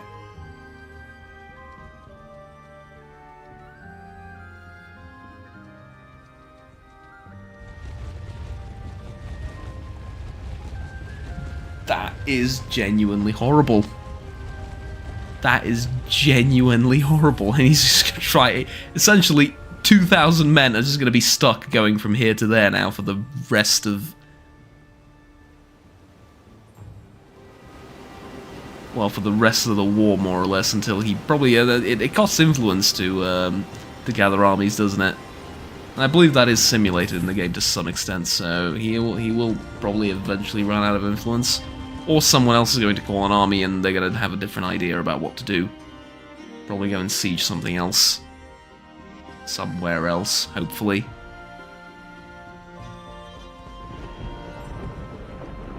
Christ almighty. Okay, can we buy something now? Because the generous wages have been, well, generous, and they've provided us with a little bit more stuff to work with. I can get a Pelum.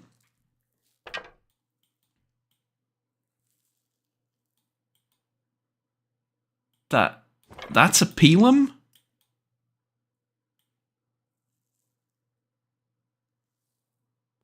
They used to be smaller. Pila used to be, oh sorry, Pelum, or well no, Pila, plural, all of them. Pila used to be a lot smaller. They were like a javelin basically, but no, now they're absolutely massive and they can be thrown for presumably more damage? Okay, well, we're making ourselves look more like a legionary now. We have a Spather already, so we don't need that. I do want a shield.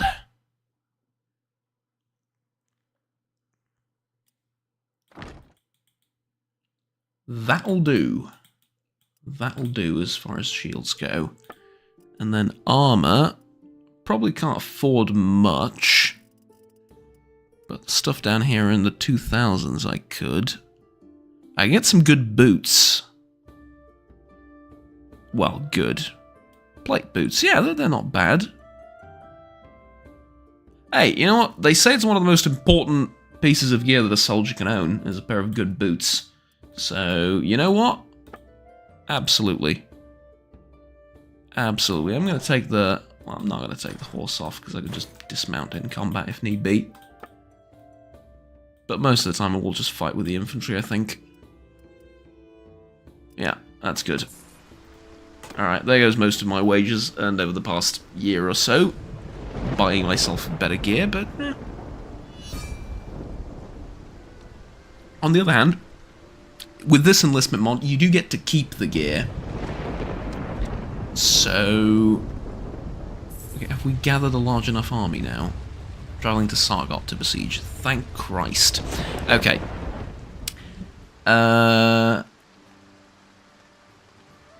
You do get to keep the gear as soon as your contract expires, because you bought all the gear for yourself, which I think is a better way of doing things. Previous enlistment mods in Bannerlord have usually had it so the only way you could keep the gear that you get from serving in the army is by deserting the army. Not a big fan of that, because on the one hand, I mean, I get that it makes sense within the lore of the game. You go to the army, they give you the weapon and armor and stuff. Once your contract is up, you have to return it. I understand that, that's not the problem. The problem is progression. Because what ends up happening is you served a particular lord, which is oftentimes not the most engaging content ever. And so you serve the Lord, you fight for them, you get pittance for gold and for loot. The salaries are usually terrible. And so when you go through all of that, and let's say you fight like that as a captain in a legion somewhere, or in someone's party, I mean, for a year or 2 years, you walk away from that, all of the good gear that you had is gone, the money you've made over the course of those 2 years is laughable, and you're back at, like, square one. You're starting the game from zero, from nothing. And the only thing that's changed is now you have a little bit more experience. It's terrible progression, because you spent, like, hours upon hours upon hours of this game trying to get to, whatever, trying to achieve something, and all that you've achieved with those older enlistment mods, which I think were called Enlisted, Serve in the Army, there were a couple of others, right? But anyways, they were all based around the same thing. I appreciate their existence, but I think this is a better way of doing progression, is all. Shoot me. I do. I think that's just a better way of doing progression. Okay, we're besieging Sargot. We have food for 6 days. Now, I am no military genius, but I don't think a city this size can be besieged and taken in 6 days. We're gonna have some problems food-wise. Oh, look at that.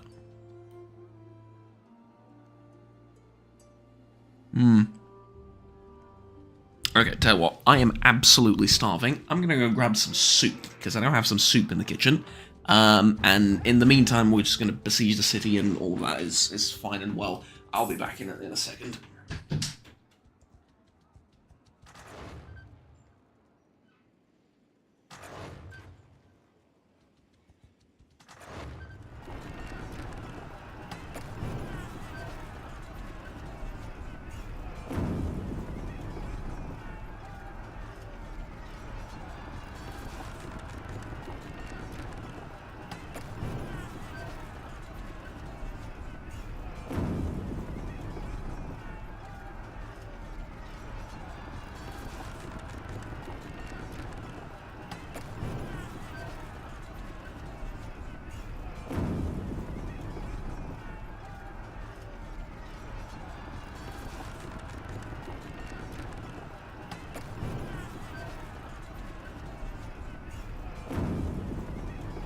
Here we go. Soup acquired. Apologise for the wait.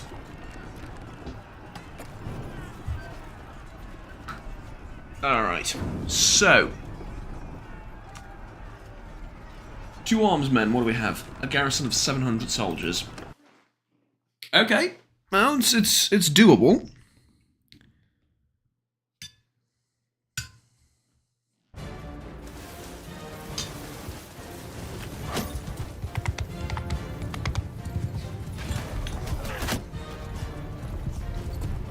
Totally forgot that you're the only one that starts off on horseback in sieges. Let's not do that.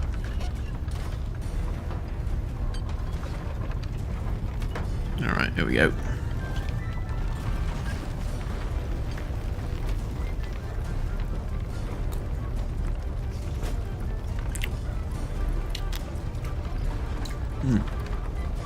That is good.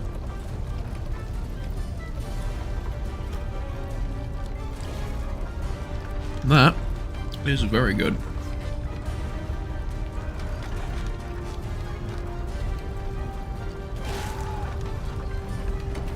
Oof. Nasty shot. I'm happy to report the dismemberment mod works wonderfully. It too used to cause some freezes, crashes, stuff like that. Low performance issues. So on and so on. Although it wasn't on an older PC when I tried it last, but still.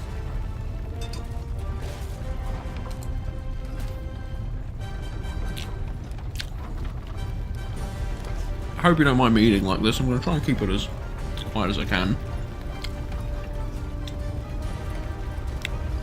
Personally, I have no problems with it. Quite the opposite. I really like that. As long as it's not like obnoxious food sounds, I have no problem with people eating on stream. I find it kind of oh, what's the word? Homey, like relaxing. Not I wanted to use the word comforting, but no, not really comforting. It's just that it's, how do I put this? I'm not sure. It just, I have nothing against it. It feels like casual and relaxing, I guess, to some extent. You know, someone's just there, like eating on a sandwich or whatever, and then talking to the chat or streaming something. I find it great, but I know a lot of people are really icky about that and really hearing anything food-wise or really looking at anyone eating. But I don't have a face cam, so you know. You don't have to see it. Well, I never will, but topic for another time, I suppose.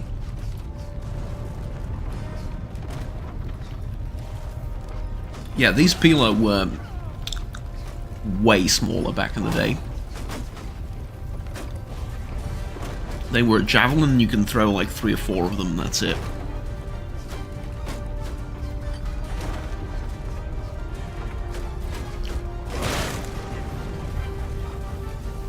Okay.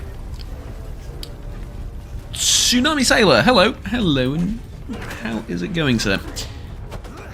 We are besieging a settlement by hacking away at the door with our swords. Ever so slowly. Well, I say we. It's really the guys with heavy armor up front. I'm just an enlisted grunt that has no idea what he's doing, but, you know. I'm participating. Behold, as I wildly swing a metal rod at what I'm assuming are enemies in front of me. I mean, it's kind of hard to tell with the lighting and everything who's friend and who's foe, despite the insignia on the shields. Oh god, I got stabbed by something.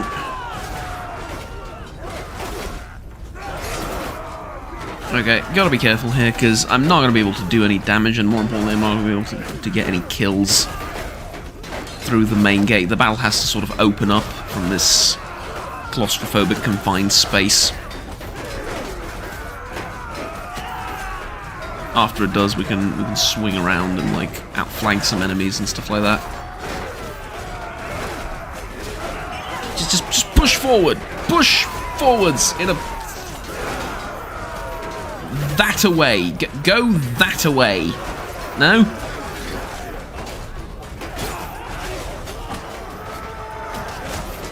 Alright.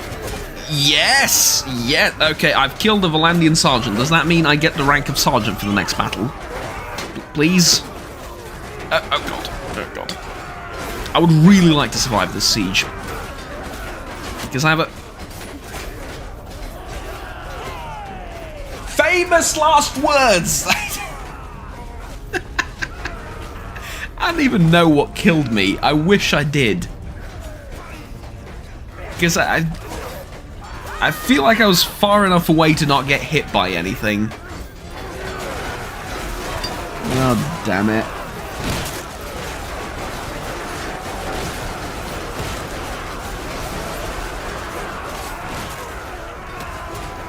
And now they break through. Bastards. How much did we lose? Christ almighty, this is a massacre for the Empire.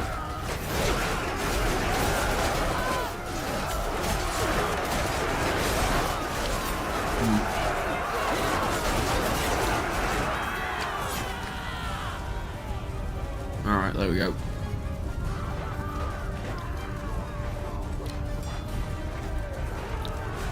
I'm shocked at how well the dismemberment mod is working. Especially when you speed things up like this. There is zero performance difference between having it on and just having the vanilla game.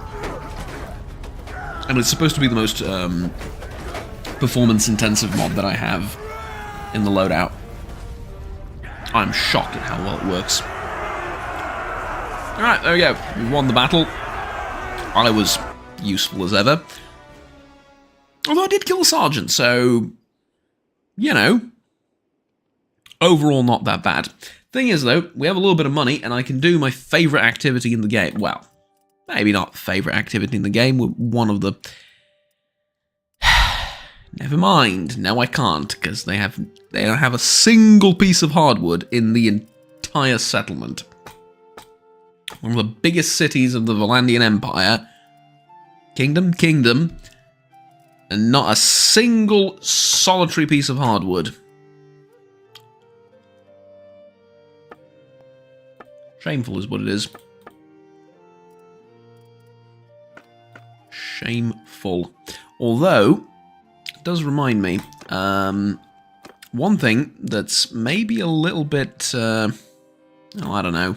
I mean, it makes sense to a certain degree, but it also doesn't. You be the judge of that. I'll just tell you what it's like and what the situation is.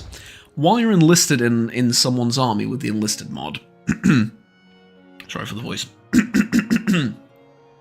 You go over into the inventory. Officially, you do have an inventory capacity. However, this does not affect your movement speed, because you don't have one, you're enlisted with the army. It also doesn't affect the movement speed of your lord. Meaning, if you want to, you can stock up on like 10,000 wooden hammers or whatever, and go way over the weight limit, and nothing would change. The problem is, if your contract expires and you want to leave the army, you're now stuck with all the gear, you have no horses and no men to carry it for you, so just keep that in mind if you're going to play as an enlisted soldier. However, it is possible to use that, so if you know that you're still going to be serving for like another 2 months or whatever, you can use that to your advantage and basically just... What do we sign a peace with? The Aserai. Okay, thank God for that, otherwise we'd be still stuck at sea. The good thing is, though, that you can leverage, you know how much time you have left in service, you can leverage that and pick up stuff and sell them at settlements and so on and so forth.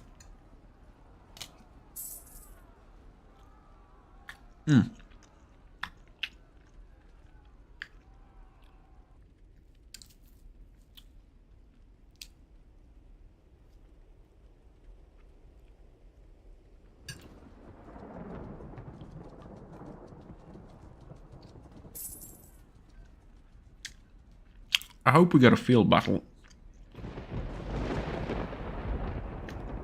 outside the try again. Outside the castle, because settlement battles are all right, but they have a healthy garrison, and I'm kind of hoping that they'll gather an army sooner rather than later to fight us.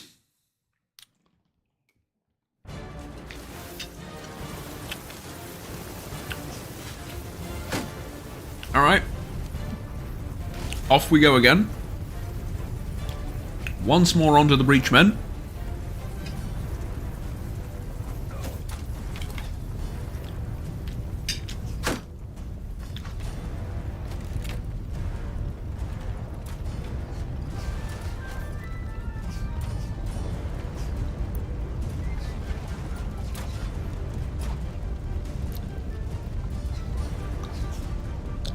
I'm gonna be honest with you, this is just very cool to look at. Like, very, very cool to look at. Siege engines working, hurling, you know, stuff one at another. Visually speaking, this game has been... it hasn't improved in terms of visual fidelity, but overall, as it sort of develops, yeah, there you go, there's a siege tower that collapses and stuff like that. Little details like that. Yeah, when are you gonna do Nord's playthrough if you got Warsails? I do have Warsails. I talked about this, I think, around the beginning of the stream. Basically, everyone's doing the whole ship thing, right? Like, every stream about Bannerlord now is the Nord's playthrough and the ships. And don't get me wrong, I tried it out, it's good, it's a great new addition to the game, but with this DLC and with the last, let's say, 2 or 3 patches or something like that, it's also the case that there's been some quality of life improvements, there's been other improvements in terms of the land warfare and the land aspect of things that I don't really think get covered enough. And so, will I do ship stuff? Absolutely. When exactly, I'm not sure, because right now I'm testing out a mod called Enlisted, or Enlistment. There's several of these mods, but this one in particular has you fighting as a soldier in someone else's army at the beginning of the game. Well, you can do it at any point in the game, but the idea is, instead of starting off with, you know, a little warband of 20 people hunting bandits for like 2 hours, instead you enlist into a proper army as a soldier, and my whole goal is to become a legionary and to become a captain in the legion, hence the name Lucius Veridus for the character, a nod to HBO's Rome, right? And that's the whole idea. So we do this, and then on top of that I'm also testing out a couple of other mods, mainly some quality of life stuff to see whether it'll crash, whether, you know, how the game will behave, and so on and so forth. Chief among them is dismemberment, pretty much what it says on the tin, right? And it used to be... I mean, it was always a great mod, but it used to cause some problems back in the day. Performance issues, freezes, crashes, stuff like that. So far, on huge scale battles like this, look at this, like 400 on one side, 100 on the other. In fact, now that I mention it, there's no reason why I wouldn't increase the battle size even further. I wanted to keep it not at maximum just to sort of, you know, test things out, but yeah. Okay, where do I do this? This is gameplay. Is it in performance? Yeah, it is in performance. Yeah, it's on ultra. Let's put it at like 1,000. Just in case. There's a great big difference between the two. Oh, that is a beautiful shot. Throw, hurl, whatever. Okay. Again, I am no Caesar, but I reckon the guy with the lightest armor in the army probably shouldn't be the first one over the siege tower. So if you guys can just go on through ahead of me, that would be lovely. Yep, just get, you know what, just get stuck right in there.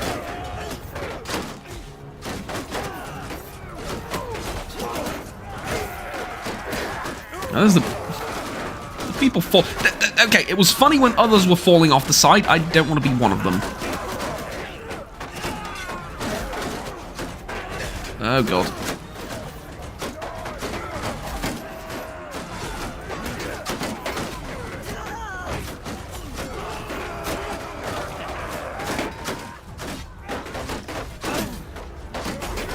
Okay. Yeah, the shield upgrade, which I spent a fortune on, definitely worth its weight in gold at this point. To absorb more bolts than I can visually count. I just really need to survive the siege. I mean, that's what I said last time, and then I got shot in the head with something at like 50 million miles away. But anyways, I really do need to survive the siege. Well, that and hope the game doesn't bug out and delete the entire army after I do.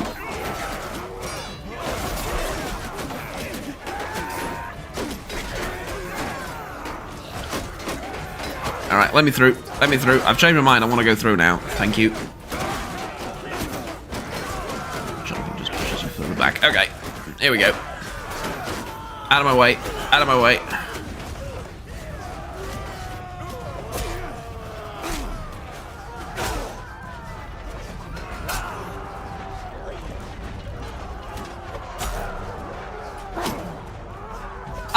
This is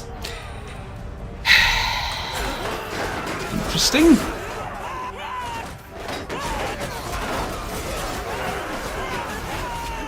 That does work really well, though.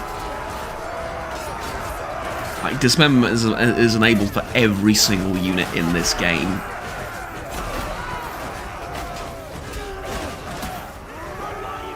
Granted, a lot of them are using blunt instruments, so you don't really see a lot of decapitations and stuff like that, but man. In fact, let me just check really quickly. Mod options, dismemberment plus. AI can dismember, yeah, there you go. And it's set to 100%. Yeah, but it's not 100%, is it? It's like... yeah, all of it's enabled and everything's fine. Yep, yeah, there you go. Alright, well, siege is over.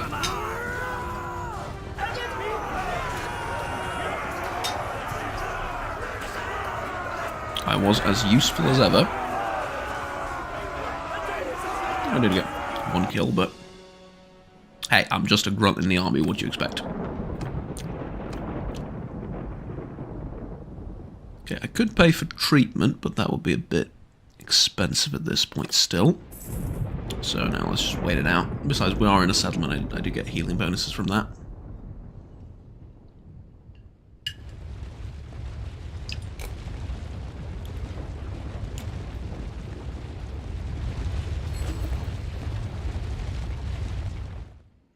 So, attention, Lucius. You aren't dead yet. Well, I mean, we've been through this line of conversation already, but yes, by some god's miracle, I am still alive despite being downed 5 million times. And that means I have to promote you. You're getting a pay raise. Make sure to invest in some better gear. Good work, Sergeant, now as you were. I think this is the point where...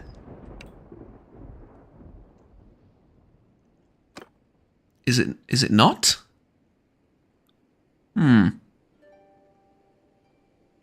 I'm not sure if it's Sergeant or the one above Sergeant where you get to command your own troops in battle, or a section of the army, if you will. A cohort, if you want to, use the Roman terms, but, yeah. Alright, mittens will be good. But let's see if I can buy something a little bit more useful than that. I got a masterwork cleaver. Nah. Shield's alright. Armor. Decorated leather harness with scales. That is way too expensive. Plate gauntlets. I can get plate gauntlets for 5,000. They'll go well with my plate boots. You know what? Sure thing. There you go. And I do make 750 gold per day for serving in the army, so all things considered, that's fine. Yeah, not bad at all.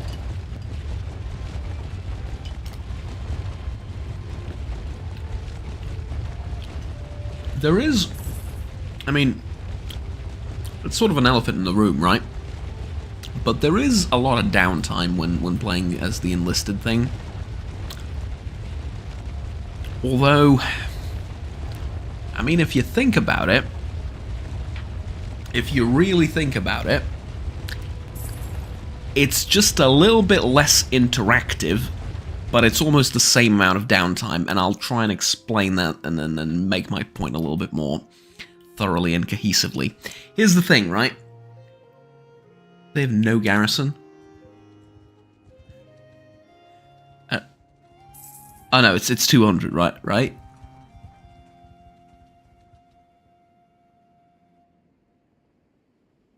Yeah, it's 200 now. It's just the list of armies is up there. Okay, never mind. So this is supposed to replace the early game, right? Can we please have a field battle? You have enough men. Just get in there. Get in there, Valandians. Field battles are way more fun. Damn it. Anyways, this is supposed to replace the early game where you gather up like 10, 20, 40, whatever, of some basic, farmers and low-tier infantry, and you go hunting bandits. Honestly, this is a little bit more fun than that, because you get to experience combat as a very low-level soldier in an army, and yeah, you're gonna get like 1 or 2 kills at the most, or you're gonna get hit by a trebuchet from the castle, and it's gonna... Oh god, look at it! Oh god! Yep, you see what I'm talking about? This is a freaking medieval MLRS over there.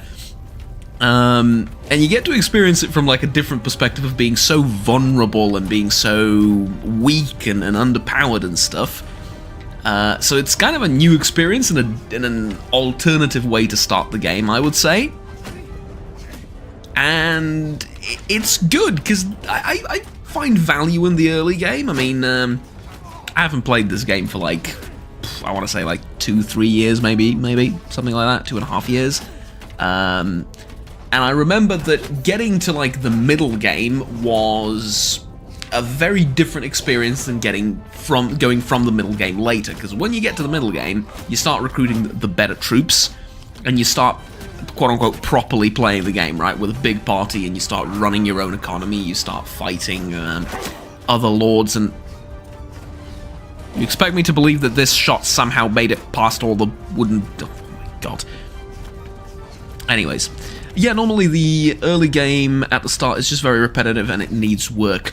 True, and to be fair, the enlistment thing is also a little bit repetitive, because all you're doing is just sitting in someone else's army, twiddling your thumbs until a combat appears. Either whether you're chasing down looters or you're whatever, sieging, stuff like this. But on the other hand, you do get to participate in larger battles like this as well at an earlier stage.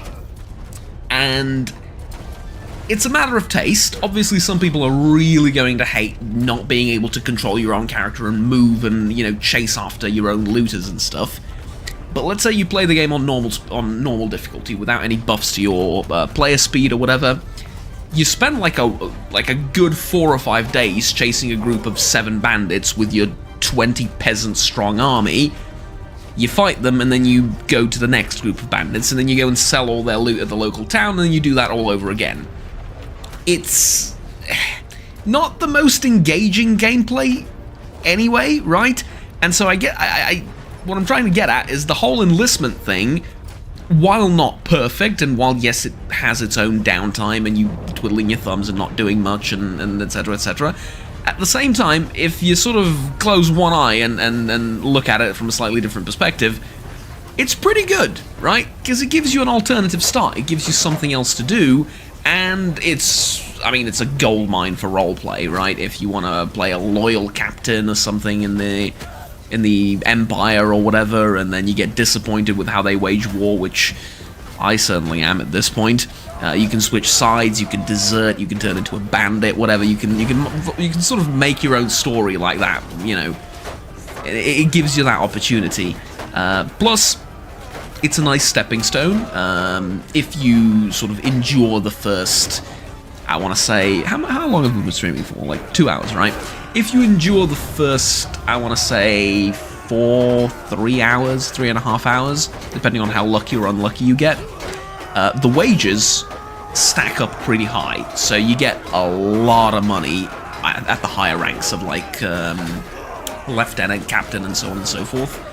And you also get to buy your own gear, and you get to keep your own gear when the contract is over. So you can go from being a captain in the army to being a mercenary for whatever faction you want, skipping the sort of in-between steps in the early game pretty effectively. And at the same time, you're not truly skipping it, because you're still, you're still fighting, and there is still this early game, there is still the whole path of you being weak and pathetic and helpless for the vast majority of this thing. As, like, case in point, I'm doing like 3 damage to that Valandian knight. Let's just say I'm not the world's greatest soldier at this point, well, the world's most valuable soldier at this point.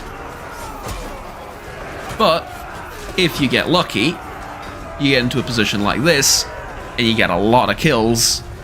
You sort of blast your way through a lot of the experience, and I mean literal, like, XP.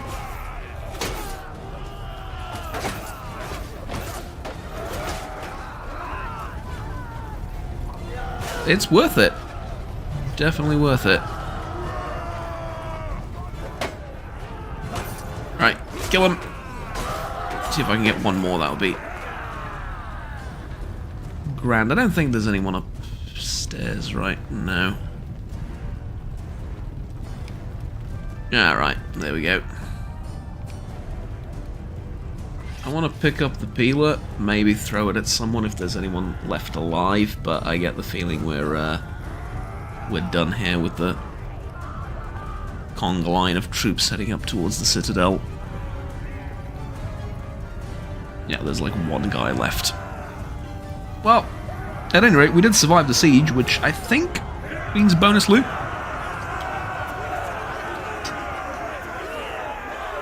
And loot from sieges like this, especially from bigger places, is generally pretty generous. I know, all the sentences, but is overall tends to be pretty generous. Okay, we're attacking the Citadel. Word of advice, advice, what the hell? Word of advice, if anyone is going to play this mod, you don't have to join every single battle. There is a way around it, which I appreciate. I'm not sure if it's intended or not, but if you want, you can click go back to camp, and then just click speed 3, and the battle will proceed with you sort of in, quote-unquote, the reserve force, and you don't have to fight every single battle. This is especially useful if your, like, Lord has an army that's 150 soldiers strong, and it attacks like 5 bandits. Honestly, just get rid of the bandits. I would prefer to just sit here and scroll, you know, scroll on my phone or whatever while we get into an actual proper serious engagement than having to go through a loading screen each time we want to fight like 5 bandits. So there is an option to skip if you get really tired of the same repetitive battle over and over again. This is a little bit different because, well, as you can see, we're storming the Citadel, so this is going to be a little bit more exciting. Also, I apologize if I'm gonna... What the hell? I apologize if I'm gonna play the... It said I lost 130 health. I lost like 3. I find that somewhat interesting. Probably a bug with the mod, but as long as it works, right? Never mind. Here's the thing. Last time I died in a Citadel assault, the entire army got deleted. So I apologize for not being the world's greatest soldier in this particular assault on the Citadel, but the fate of the entire army depends on me surviving this attack, so, you know. Unless it was just like a one-time bug, it doesn't happen every time, which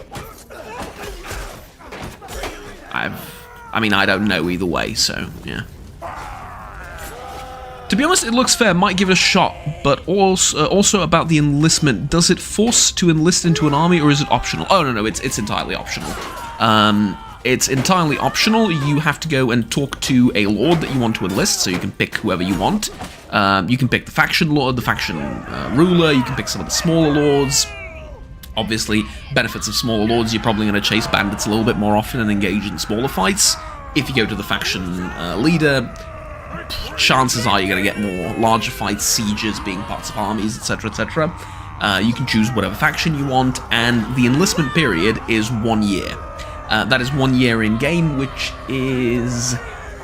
You might know this better than me, because I mean, I don't know, but I get the feeling that you play this game a little bit more than I do. I think it's 84 days, right? Because it's spring, summer, winter, and autumn. It should be at least roughly 80-ish days, right? That's the service minimum service amount. Once it expires, you can renew your contract for another year, which is great. Camp and Vipon thanks you for helping in the siege of Sargot. You were able to loot your fallen foes, but you do not participate in the sack of the town as you were not part of the army that took it. Right. Yeah, because I'm not a leader of the army. I'm just a grunt. That's what that's telling me. Okay, yeah, fair enough. Should upgrade something. Polearms, two-handed bow, throwing. I like one-handed because the whole legionary sword thing makes a lot of sense, so I'll keep that. Riding, I don't know. Smithing, like, all of these are good, but trade penalty reduction. It pisses me off to no end that buying and selling gear in general doesn't earn you any trade bonus. You make profit from trading, operate caravans. Make profit from trading includes buying gear at a lower price, selling it at a higher price. Selling gear that you looted does not buff the trade thing. It shouldn't buff it as much as, operating caravans and doing this, but at least a little bit of experience to go along. Otherwise, because like, if I don't do that, I'm going to be stuck at 10 for the rest of the game. Not a huge fan of that. Anywho, I don't really need much. I mean, I guess one-handed, right? Yeah. let's go trade, see if these guys got any hardwood now. They do, finally. Okay, we can start spending some money and doing something useful. But anyways, as I was saying, 1 year is the minimum period. You can extend past it if you want, and if you stop the enlistment, or you're no longer enlisted, you go and do something else, and you try and enlist back, it will remember the rank that you held, I think within that specific faction, although I'm not 100% sure. But I think it remembers the rank that you held within that specific faction. So, let's say you retire or you leave the army as a captain, you can come back and serve as a captain. You don't have to go through the entire grind again, which, you know, if you did, that would be... well, that would be living hell. Honestly, that would be pretty disastrous. And let's just smelt this away so we can get some smelting experience and some...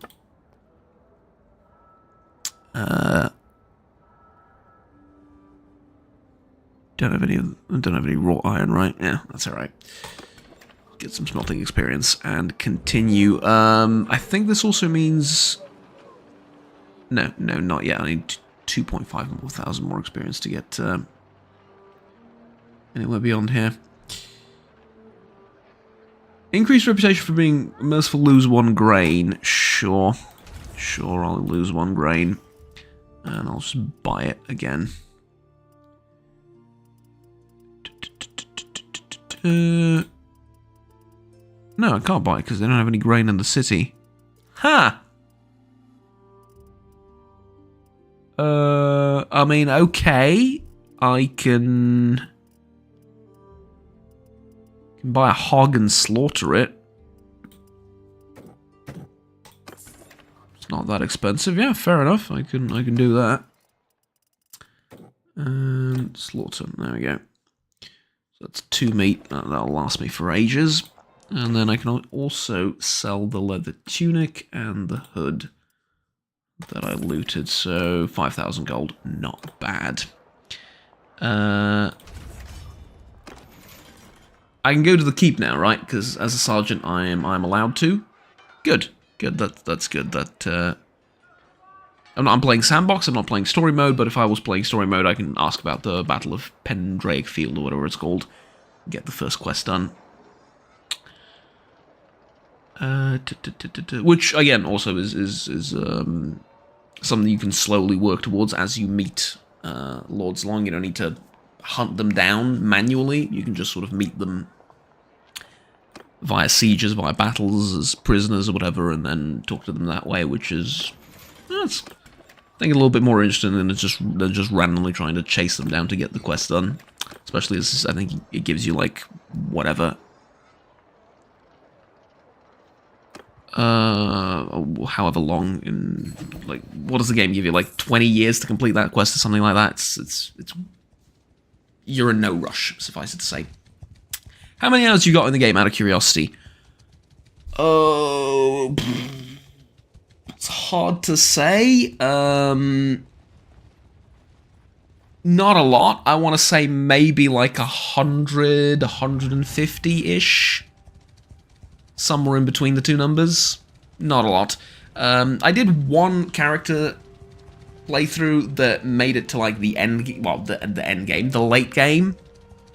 I never formed my own faction, but I did play as a vassal to the Empire. I think was the most I played with, the longest running character, and I got to like the tender age of 50-something. And I got a child, and a wife, and a castle, and I think a city or a town to my name as a vassal. And that's about it. That's as far as I got. And obviously, at that point, you have an infinite source of gold and an infinite source of men and everything. So it was the very end game. And at the time, this was, I want to say, like 2 years ago, maybe. Oh god, this is an incredibly dark battle, especially for YouTube. I need to turn up the... Where'd you do that? I need to turn up the gamma. Display calibration. 10. Exposure. Increase that a little bit. Okay, so now you can at least see, roughly see what I'm doing. So anyways, yeah, as I was saying, that I got to like the end game in a sense. Provided, like, I think most people would say the end game is forming your own faction, but outside of that, I got to the end game, and it was just one slaughter fest after another. Especially when you have good enough troops. You start fighting enemies that are way more numerous than you, and it's just like one massive battle after the next, endlessly trying to help your faction. And I got a little bit bored of the game at that point, because it was just, like I said, it was just a meat grinder over and over again, and I stopped playing for about, I don't know, 2.5 years maybe. I tried to get back into the game with the Roman mod. There's a mod there's Discord for it. I think it's the Eagle Rising. However, that mod is incredibly painful to get to work. Well, I don't know if it is now, but it was at the time. I tried to install that mod because I really liked the idea of it and everything. It was still in early development. Now it's a little bit later along. It doesn't just transform all of the factions, it transforms the map into a map of Europe as well. In like the ancient times. So you have the... Piss off! So you have the Romans and so on and so forth. It was a great mod. I am getting bullied by the most powerful unit in the game. There was a mod about Spartan hoplites. I think the Eagle Rising initially was just transforming the Empire into Romans, so giving them Roman gear, Roman armor, like late middle, early to middle Empire stuff, like about 100 AD. I want to say that was the gear that they had. So Lorica Segmentata and the Gladius Pilum, the rectangular scutum, stuff like that. Sort of the Hollywood's prototypical Romans that you always get to see. That's what they gave them, and the officers and the generals obviously had their own stuff. That was the initial idea of the mod, and I think there was a similar mod back in Warband as well, the previous Mount and Blade game. But it evolved from there. They got like more people on, and now they went from that to changing all the other factions. So Greeks with the Spartans and everything. You have the Carthaginians, which replace like the desert nations of Warband. After that, they, I think, changed the map entirely. So it wasn't just reskinning the units, it was now getting a proper map of Europe with like, Italy and the Italian Peninsula, Spain, Africa, Northern Africa and everything. And also increasing the size of the map as well. Thing is, it's a little bit of a pain to install, or at least it was. I haven't tried recently. It depends on... Here's the main problem. It has a lot of dependencies, the mod. Some of those dependencies are out of date with the current version of the game. So you need to find the correct version of the game that will have all the dependencies that you need that will still work with the mod. Right? At least that was the problem last time, and I think currently it doesn't work with the latest update to the game for obvious reasons, right? Because the update released like a couple of days ago. They haven't had the time to sync everything up, if you will. And also on top of that, it's not just the modding team behind Eagle Rising, right? The dependencies also need to get updated, and they're two separate groups of people that do the thing. So it's a little bit complicated, but I really appreciate the fact that mod exists and that it's still in very active development. Man, I've been eating this soup for like 35 minutes. I could have taken a 2-minute break and just finish it, but I figure because there is some downtime, between fights and stuff, I can just sip occasionally while we wait to find the next group of bandits or whatever we're chasing. Also, Nah, Bannerlord got priority. Yeah, for the suit. Yeah, absolutely. Sorry, there's a little bit of a delay between chat and when I actually say stuff, and I've set it to the bare minimum possible for YouTube, but it's still like 5 seconds or 4 seconds or so, and that's the lowest YouTube will let me have it. I tried to like reduce it as much as possible in OBS settings and everything, and well, that's unfortunate. Well, to be fair, I wasn't really looking at the screen. I was looking at Chan. I was really paying that much attention because it's 7 raiders. The battle will be over in approximately 10 seconds anyway. But how did that happen? Anywho, I was gonna say, is it just me, or is the game like 10 times harder now than it was like a year ago? Because I remember back in the day, once you get to like, okay, this is not good armor, but once you get to like plate armor, so plate gauntlets, plate boots, and like some sort of plate chest piece and cloak, you are nigh on invincible against the lower tier looters, sea raiders, and whatnot. Nowadays, it seems like, okay, there's definitely a reduction in the amount of damage you're taking, but you are still taking a ridiculous amount of damage. Like, a regular stone hurled at you will chip off like 8-10 points of HP, no matter what you're wearing. And it's not a mod thing. I have nothing that modifies those values. It's I tried it in vanilla as well. It's a stark contrast to what it was before. I don't mind it. I really hated fighting like cataphracts and stuff like that. They have the heaviest armor in the game. You try and fight them, and it's painful. Even if you have like the best weapon in the game. Yeah, I get it. I'm pretty sure RBM fixes armor and makes it useful. RBM. He opens up Google to check RBM. Bannerlord 2. Realistic battle mod. Okay, got it. Could have asked fast to just look it up. Yeah. So, RBM human hitboxes and their armor. Right. That's the leg armor, that's the arm armor. Chest, shoulders, helmet, hitbox. So this is RBM, this is default, right? Yeah. I can show this on stream. Just give me a second to change everything.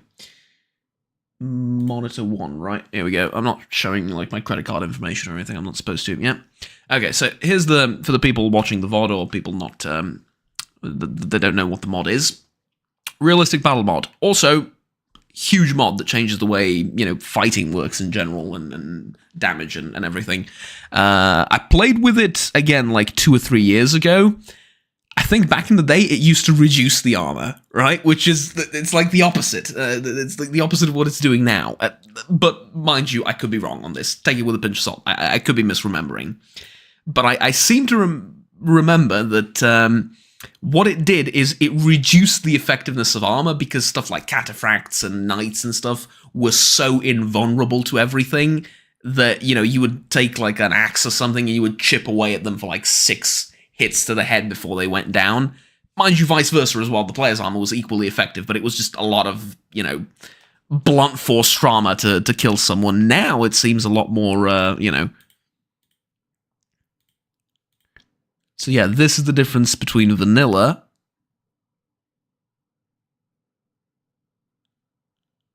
yeah, so the neck and stuff are also, and then basically gives you like weak spots and this part counts as chest armor, which it should. Yeah. Yeah, because how armor is in the game, it contradicts it worked IRL. Well, to an extent. I mean, it depends. It's a sort of a mixture of different things. One, absolutely not having weak spots in the armor is like one of the biggest contradictions in the game, because weak spots were massively important. Right? You cannot overstate how important they were when knights faced off each other, right? Because the only way you kill the other guy is you get a weak spot in his armor and then you push something in it. Real life knights will have to wrestle each other since swords were practically used. Exactly my point, right? So not having weak spots in that sense is horrible. On the other hand, having armor that's so effective that, you know, a blow with a sword to whatever piece of the armor does no damage is also a little bit more realistic than what we have right now, which is everything does a good amount of damage, no matter what kind of armor you have in the vanilla game. So it's a sort of mixture of stuff in between, but unless they implement a wrestling mechanic, it's going to be difficult to make it perfectly, you know, realistic and stuff, and I don't think anyone wants that in Bannerlord anyway, but yeah, still.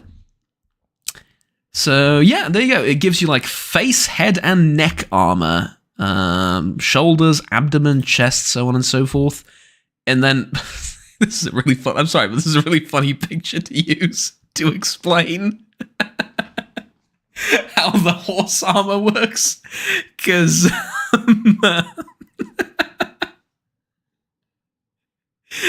I was sort of expecting an in-game horse with you know, actual like scale armor and a saddle on it. This just looks like a normal horse, which is I don't know why I find this so funny, but I do. So what's the difference? Just unless Bannerlord's cities scam us out of our dinars and make paper thin armor, that's exactly what's happening. That is exactly what's happening. The armorers guilds have all joined together in a conspiracy and just make the paper thin armor for everyone, and they're like, yeah, no, this is the best technology of the time. Sorry, yeah. You take it and it's like 200 grams for the entire chest piece. It's like a piece of lead, you know. It's just flinging. It does the whole thing. You know when you take a really thin piece of tin and you bend it and it goes like whoop whoop whoop whoop whoop whoop. Yeah, that's what your chest piece, which is supposed to be like 50 kilos heavy. That's what it's doing. Like you sort of do this with your toenail on it, and it leaves a dent. You kick it ever so slightly, and it's already a massive dent in it. Oh god. Anyway, and then there's a bunch of math that they did because, of course, is the J for joules as in energy, or is it something else? I don't even want to look at this. This is the most confusing thing I've. No. Okay. Oh, and they changed the tactics a little bit. I'm downloading this mod totally. Let me just go back to game capture because I don't want to show something that I shouldn't. So RBM for Bannerlord 1.3.8 plus WS 1.0.4. Updated December 2nd, 2025. This definitely works, right? Yeah, this should definitely work. Generally functional version of the mod. Not everything is updated yet. Mariner troops and Nords have vanilla gear and skills at the moment. Slings are only partially implemented. Only runs together with WS for now. With Warsails. Yeah, I will get this mod definitely. I'm not going to install it right now because it'll take a bit too much time, but I will definitely play with it. And from what I remember previously, correct me if I'm wrong, ironically, horse armor in vanilla works better than the armor that our characters wear. Yeah, it does. It does. I know horses get the best protection, but to be fair, horses aren't trying to murder each other, so they should get the best protection. You know, just morally speaking.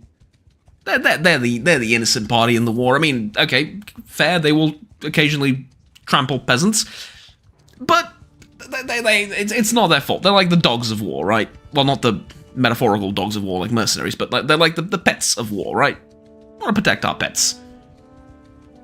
It's not their fault that they're in an army and everything, so yeah, I support that. Fine. Correct me if I'm wrong. Realistic battle mod can be just thrown into a save file. This was the case before. I know, because I tested it.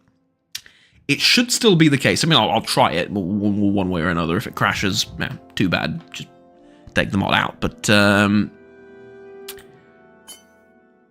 if I remember correctly, is it endurance that gives me... Yeah. Pick up endurance a little bit. Ooh, can we attack a caravan? There's good loot in that. No, not fast enough. Shame. Crying shame that. We're not fast enough.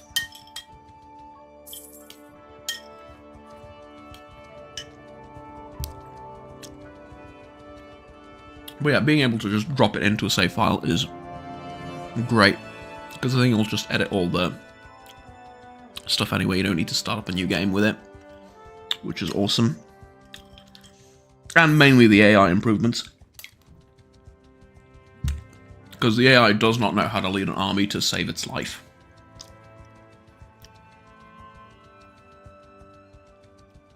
Although that too was a little bit improved with the latest few patches I've noticed. They used to have two modes of running an army. One is just charge ahead with everything. I mean, it doesn't get more simple than that. The other one was where I like to call this pretending to have a strategy. Because what they would do is they would slowly advance with their infantry in the front, archers in the back, cavalry at the flanks. And they would slowly advance, and the opposing army would do the exact same thing, and then maybe move a little bit to the left. And the other army would move a little bit to the right. And so they would circle each other for like, I don't know, two or 3 minutes, and then everyone would charge at each other anyway. This was the strategy of Bannerlord for the longest time. Nowadays, not quite the case, and you can tell it's not quite the case because the game has new functionalities as well. You can order specific units to attack other specific units. So you can order your cavalry to attack the enemy cavalry. And just the enemy cavalry. It used to not be the case. It used to be the case that you would have to get your cavalry to follow you and then sort of manually try and squeeze them into the enemy cavalry and hope that they hit each other and kill each other that way. But now you can give sort of unit-specific orders, kind of in like the Total War games. And so the AI is starting to do that as well. It'll go like, right, my cavalry is going to attack your archers because they're very vulnerable or whatever. And they do that, and I've noticed them do that, and I've been surprised a few times that you know, they would outflank me or whatever. I'm assuming RBM just makes it even better and gives them even better strategies and a better understanding of tactics. But there is at least some improvement, although... True, what I don't like about Tales World is that they rely on modders so much to fix the game. IMO, they should only enhance your campaign, not fix bugs that Tales World is too lazy to do. So absolutely, man. Absolutely. Amen to that. And furthermore, just to add to your point, this game didn't come out last year. Right? That's my biggest problem. Is that it's developed, it's published by Paradox, which is a lot of money, right? It's a huge company. On the other hand, hey, you've been promoted to tier 4, nice. I'm Master Sergeant now. I think now I get to, yeah, you get to speak to your leader now. He doesn't have much to say. I mean, we're in an army, so we're in a besieging army, so there's nothing we can do right now. But I think we now get to control a section of forces, like whatchamacallit.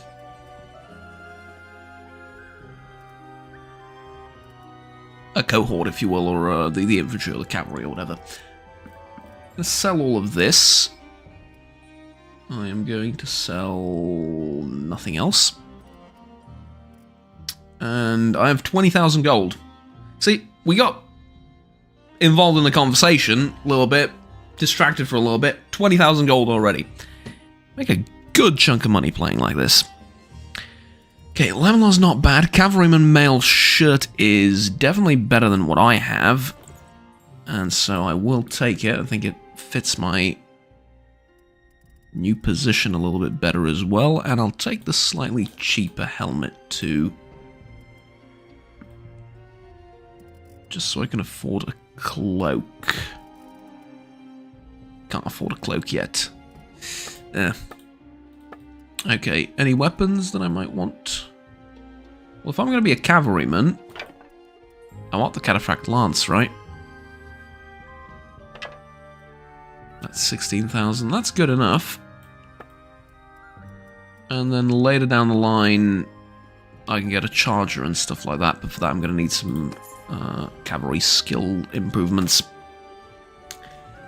Or riding skill improvements. At any rate, just to finish my train of thought, this game has been in development for so long, and they had the opportunity to add so much more in terms of quality of life improvements, in terms of AI tweaks, and just generally making the game a little bit more modern.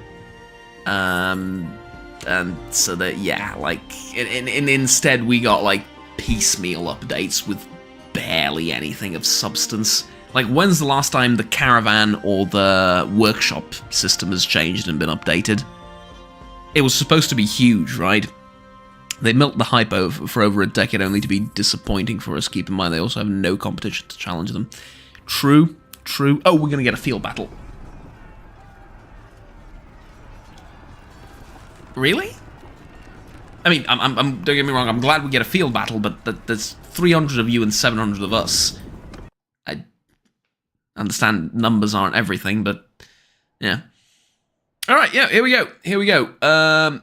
We are a Master Sergeant, and that means I can take control over a group of forces. Now, unfortunately, we are in a large army, so the Lords get to pick first, but turns out nobody wants to command the Horse Archers, of which we have 65, so that is not a small force to be commanding. Alright, Horse Archers, follow me. Our plan is to attack with full force around the center. Lucius, skirmish on mount. Well, what else do you think I'm going to do with Horse Archers? Just out of curiosity. Are they following me? Did they spawn in the... Where am I? I don't see them highlighted, but they should be following me, right? Yeah, they're definitely following me. Okay, so... Anyways, I gotta go, still have some work to do. See you in 2 hours. Thank you very much for dropping by. And, yeah, I don't know if I'll still be streaming in 2 hours, but I will probably do another stream later today playing, Borderlands 3. So, yeah, definitely. I mean, unless something unpredictable happens, but that's the idea, at any rate. Thank you for dropping by. Oh, God.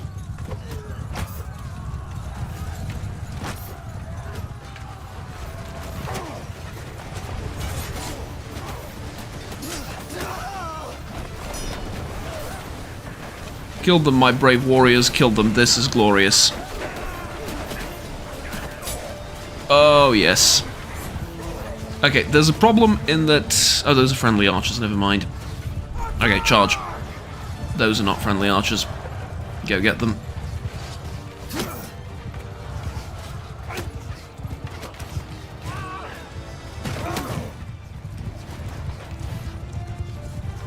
You can't throw a pilum off the... Okay, that is horrible.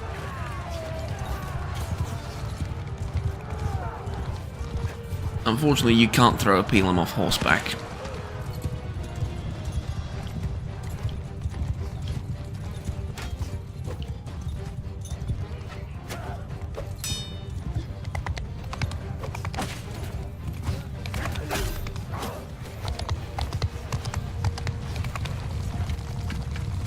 Oh, beautiful. Beautiful, you absolute gods of war, you. Look at that. Circling around the enemy.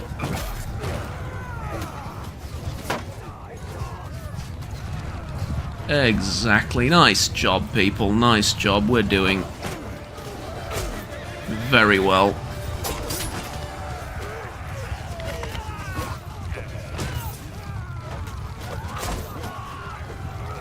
Me personally, probably not so much. Don't know how many kills I have, but as an army and as an armed group under the command of whoever is leading us in this glorious crusade, we are doing phenomenally well. Yeah, take a look at that. Beautifully done, folks. Thank you very much. That was a pleasure. Okay. Good. Not a lot of XP that I personally gained from the battle, not a lot of gold that I gained from the battle either, but still.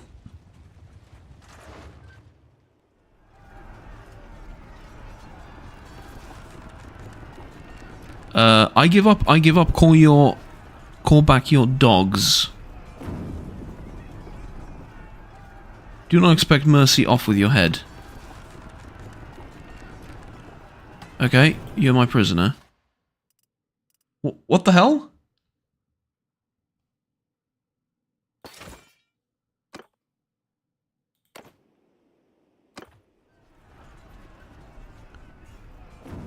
Ah. That's interesting. Is it because my soldiers captured a lot of them and then he gets to be my prisoner personally?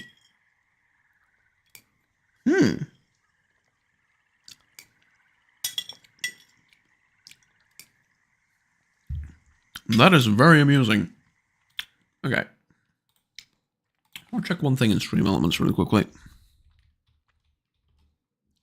Dashboard.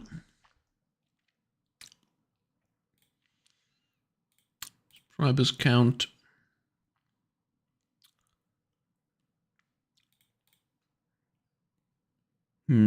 Okay.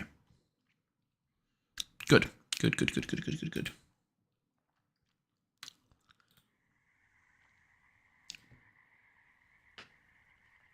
So, I can command this group. You're putting me in charge of like 400 men, you understand this, yes?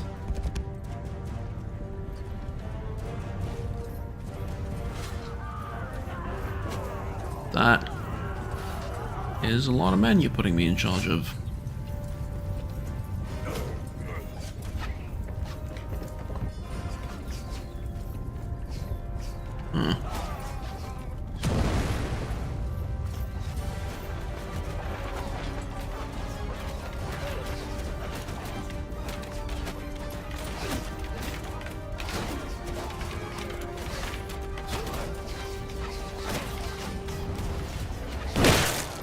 Oh, God. Maybe spread out a little bit? Maybe spread out a tiny little bit.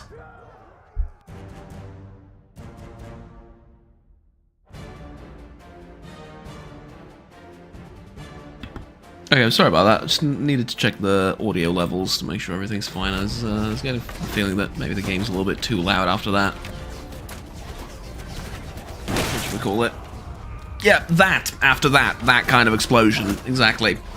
Thank you for reminding me. Christ. Okay, so the plan is simple. We throw a peeler, we kill someone with the peeler, and afterwards we, you know, we take things from there.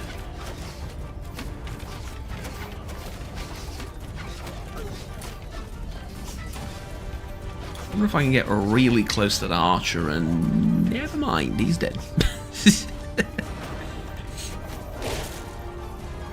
Oh, that siege equipment is going to be the demise of so many good soldiers for no reason.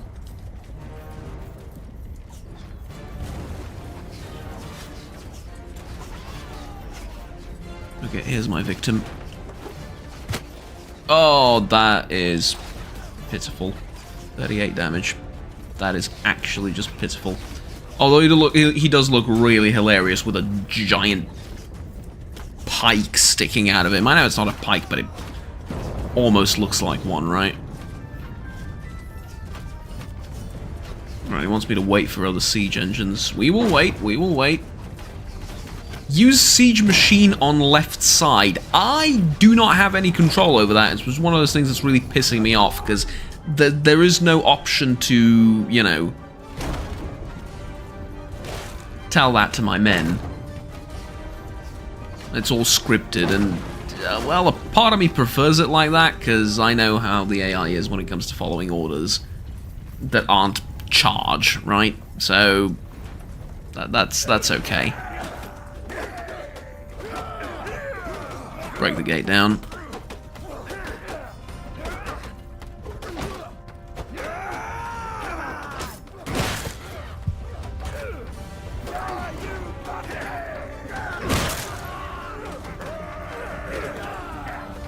Okay, tell you what, you break down the gate. I have a message or two that I need to look at.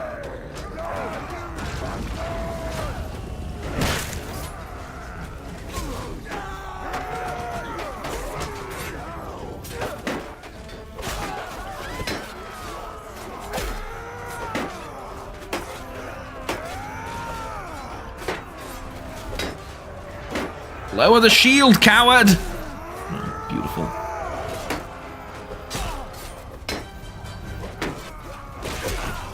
Ah, two of you.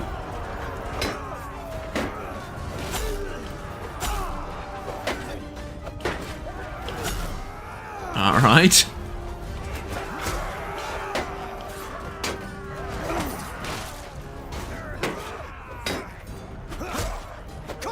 Doing good so far, not gonna lie.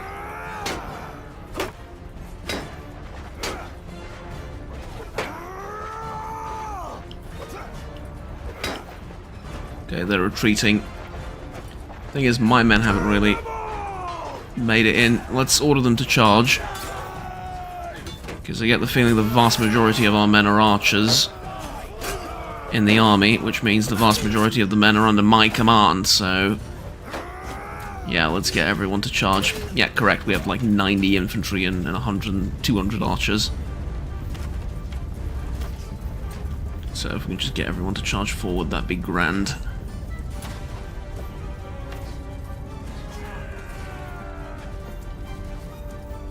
Right, awesome. There we go, that should be it. Alright, I got a work-related message. That was the most unimportant work-related message I have received in a long while.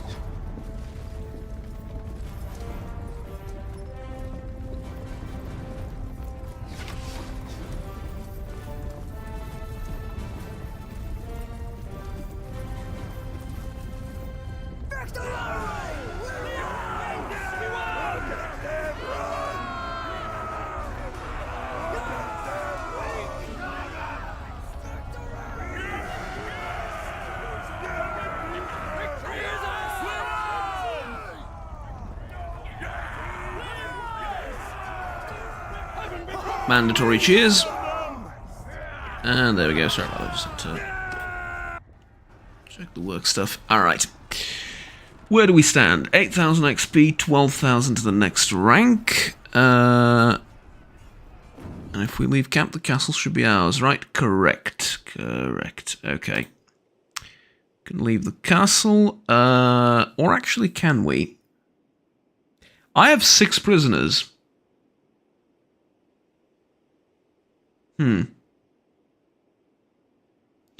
That's interesting. I didn't see that before, and now I'm wondering if this is a bug or if this is an intended feature. Which is a great thing to be wondering always, of course, right? Yes. This is my... This is really funny. Alright. Party speed 1.3. Food left 41 days. Milos is. He just is. He exists. I'm assuming this was supposed to say what he's doing. But it's probably not saying anything because he's in an army and we don't get to... He isn't actually doing anything. Oh, there we go. He is traveling to... Okay, but the previous one, he just is. Alright. Anyways, where was I with this? Right, so... Continue training one-handed. Visit the quartermaster. I believe I can be helpful in another role. Recon, help the wounded, siege engines, you're right all along. I want a little bit more adventure. I want to go on recon runs. Because I know you can get ambushed and you can get all sorts of events when you're playing as recon, so I think for the time being this will be good. Yeah, sign me up for another year, definitely. This is pretty entertaining, and I'm liking it thus far.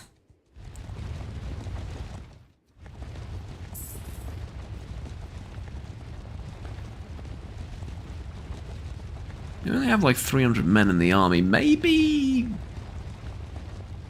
pick up some recruits around these villages before we go and defend the castle, because, yeah, there's an army of 800 soldiers attacking it. This is not going to go well. This is really not going to go well, is it? No, God. Okay, quartermaster. No, sorry. Traders. That's what I need. Sell the spear. I can sell all of these things. I don't need them. I'm going to sell the Belum because it's way worse than I thought it would be. And then let's sort everything by value. So 13,000 for this. Can't afford it yet. There's really not that much I can get, is there? Yeah. Bit of a shame. I was kind of hoping that the army traders would at least have the best army gear possible. The Volandian ones, I think, did. Okay. Yeah, I'm gonna need to prepare for this battle for a minute.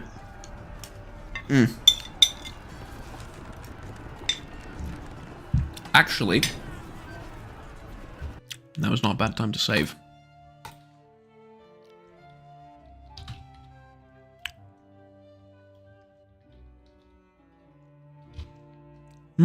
Lucius Varenus. I'm going to overwrite the save file. Oh, the autosave. Yeah, sure, whatever. Okay. Here's what I'm going to do. I'm going to finish the soup. I'm also going to exit the game. Yep. We're going to go on standby. And we're going to exit. The reason is I want battle realism. So, RBM. And I want to see if it works. Because it will be really cool if it did. Alright. And I should probably unblock it as well. RBM combat.dll. Yeah, unblock. RBM AI.dll. Unblock. Tell you what, I'm just going to run the unblocker on this. Unblock DLLs. Is it launch me or is it unblock DLLs? It is launch me. Script did not find it. Ah, just give me a second. Alright, we're installing mods, right? Installing mods, that's what we're doing. Where do I have this installed? On the C drive. Games, and then Bannerlord, and then that should do. Files being checked. Enter to continue. Good. There we go. Everything's been unblocked. So, that's out of the way. The game should work now. But on top of that, here's something I would like to do. Stream Elements chat overlay. Delete. Game capture. Stream Elements chat overlay. Delete. Monitor 1. We'll do that later for that one. Stand by. Right. Add element. No. Add. What was it? Is it browser?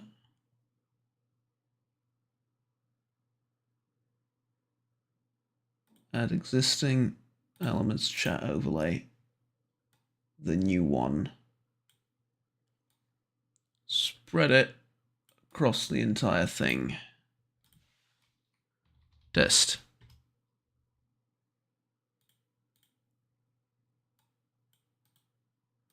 Why is it not working?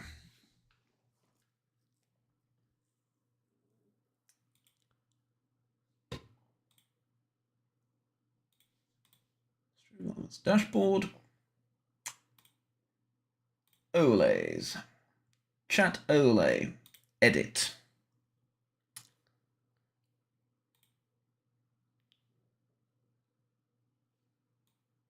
Your stream chat. There we go. It's showing it. It's showing it properly. If I hit save. Why is it not? Turn visibility off. Turn visibility on. Settings. Show messages permanently. Yes. Messages fade after 30 seconds. No. Messages are delayed by 2 seconds. Okay. Background color, none. Enter username to ignore, I'm assuming. We don't want to ignore anyone. Theme, custom. Position and style, opacity 100%, width, height, and everything. Set. Text settings, set. Layers, set.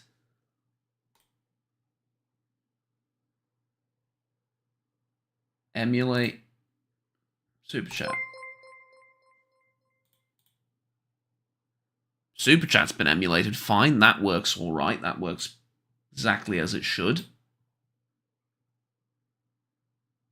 And I have the overlay at the top.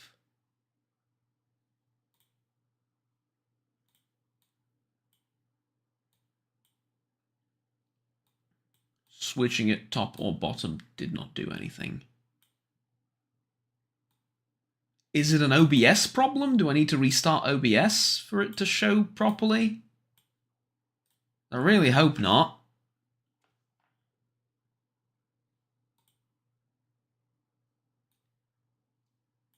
Refresh cache of current page. Can we do that?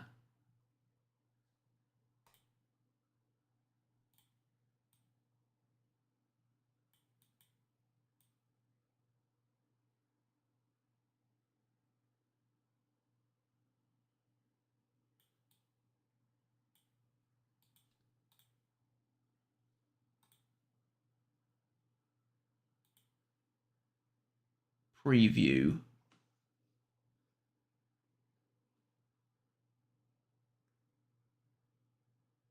Preview looks great.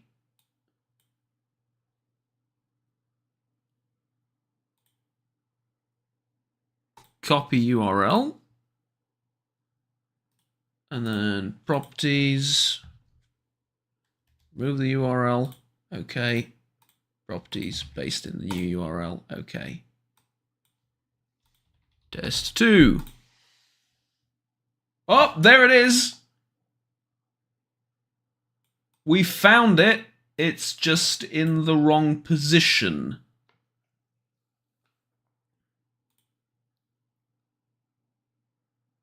Right. Okay, reset zoom. Snapping off fit to screen. Reset zoom. Does this help?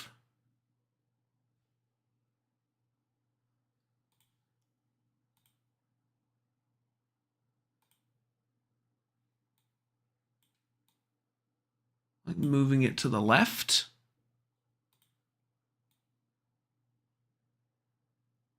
That is fascinating to me. I move it to the left and it is gone. Okay, delete it.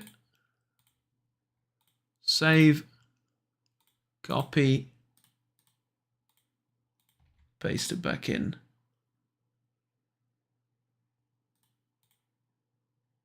Ha ha!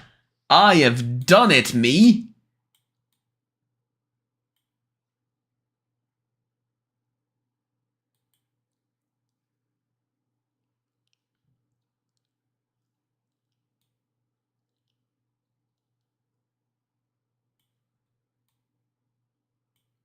Just a slight problem. It's not.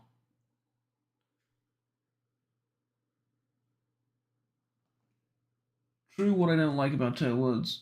True what I. Yes, so the lower bit is missing. So I need to bring it up higher like this. And then save. And then copy. So we do the same thing all over again. Delete, okay. Properties, paste, okay.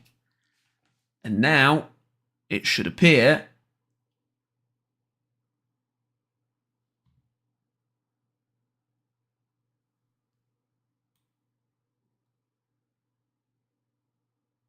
Ah, there you go. There it is. Now I just need to figure out how big I need to make the chat. Oh, this is glorious, trust me. This is the stuff of dreams. So, open up the stream in YouTube. It needs to go a little bit higher up by like 75 pixels, and it needs to be increased in size by a little bit, like so, I think. Yeah. That is good. I like that. I like that a lot. Okay, here's the thing. We're going to hide it.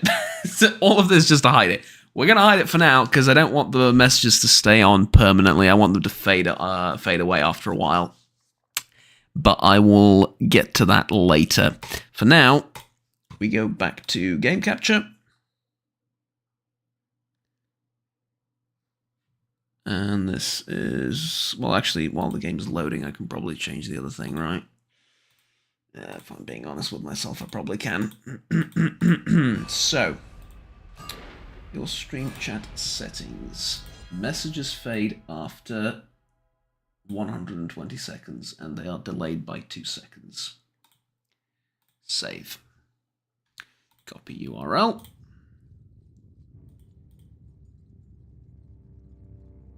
Go to standby. Make this visible. Delete the URL. Replace the URL. And then we can copy that over onto pretty much everything else, right?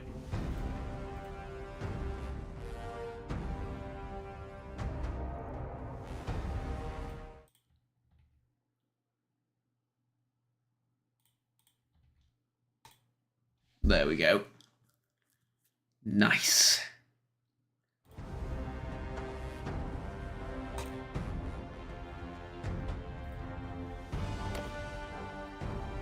So my only question now is, why isn't it fading away? Because I set the messages to fade away after 120 seconds. Maybe 120 seconds needs to pass first? Right, well, we'll see. Let's go into the battle, and I've delayed for long enough. So let's go in, and we will see afterwards if it's if the chat's disappearing after 2 minutes, or messages are disappearing after 2 minutes. Good. If not, oh well. I want to lead the horse archers for this battle once again, and I want them to follow me. Our plan is to attack with full force around our infantry. When is it ever anything else? They have 396 infantrymen in that army. We have a measly 200. Meager 200. Okay. Oh, I like this. Look at that. Posture, different bits of armor and everything. Oh, that is good. I like that.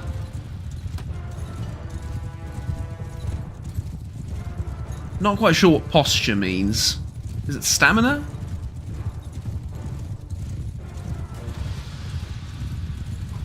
Does it reduce over time?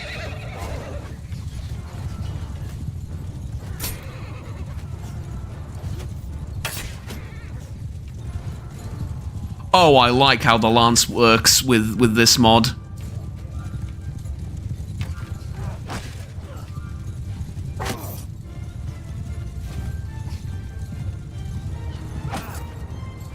Well, that's that was 2 damage we did right there.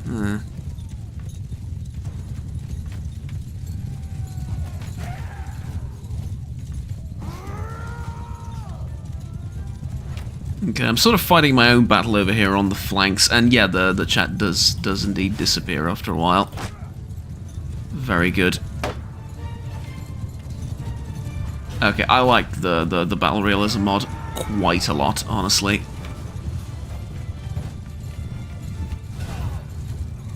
Okay, so... Oh, yes! This is good. This is good. This is what we wanted, this is what we needed. Do not shoot up into the heavens, please. Thank you. Right, so we've pretty much beaten their flanking cavalry force with my horse archers. Unfortunately, that hasn't really made a dent in the battle, but it's the small things, right? It's the small things from which victory is clenched from the jaws of defeat, yes? At least that's what I'm going to say. We have a good position here, we can use it.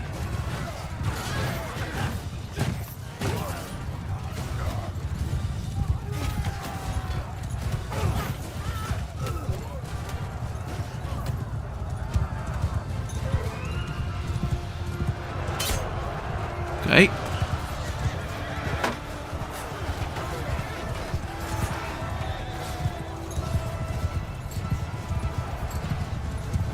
Yeah, first person's a bit... Oh god. Accidentally open up the AMD control panel. Wrong combination of buttons there. Alright, I would like to switch to my sword now. See how that will work. Change my mind about the sword. Did I kill anything in this battle? Hard to tell.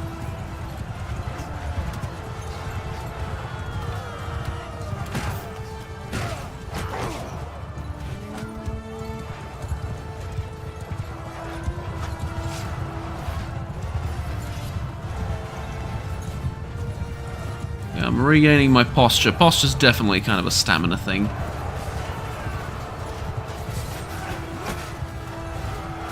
Eight damage via swing to the back like that, really? Get the idea the battles are supposed to last longer and stuff, but we're overdoing it with 8 damage a little bit, if you ask me.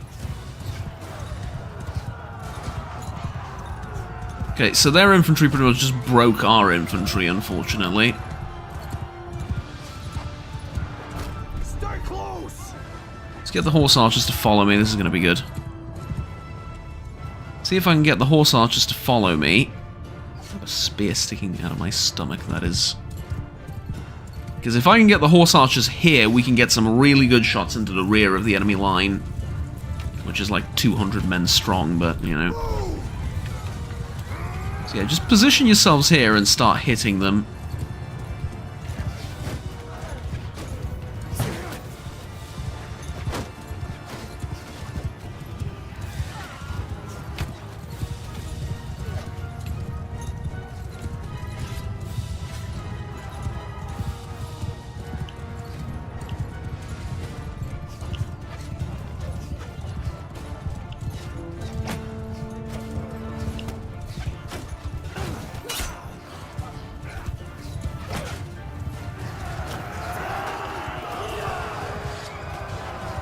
My horse archers are doing really well. Can definitely confirm that. The horse archers are doing really well. Let's move them up a little bit closer again. So you get hits into the back of the enemy infantry.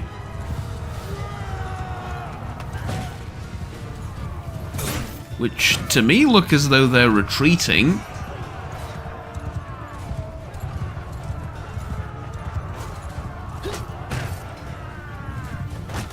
Okay, that is really good. Is it 12 o'clock already? Jesus. Alright. Sorry, second. I need to grab my medication. Have it right here. Take 10 seconds, literally.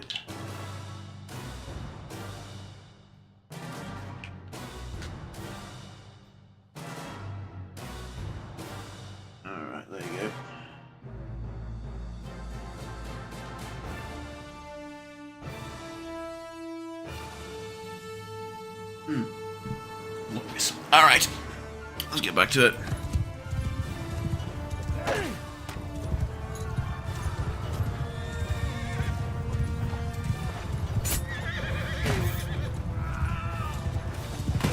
Just knocked someone out with my horse.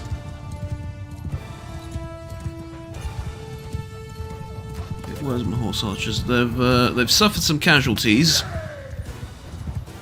but overall, do not charge at this point, right? Because the enemy is retreating. There's no reason why we wouldn't take advantage of that.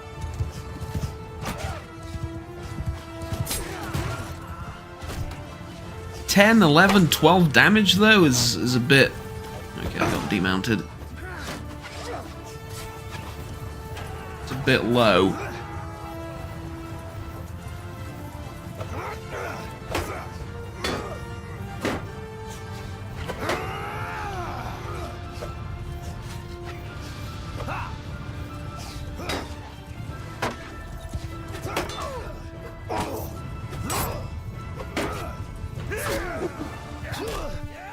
Okay, ready? Shield bash. Oh no, shield bash didn't work.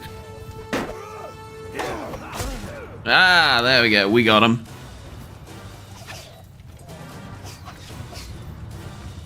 How many horse archers do I have left?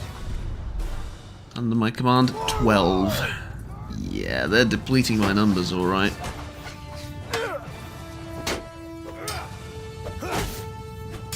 I want to say, from what I've seen in like the kill feed, we are single-handedly the greatest fighting force on this battlefield. Man for man, like we've done the most amount of damage. Unfortunately for us, there's not that many of us, so...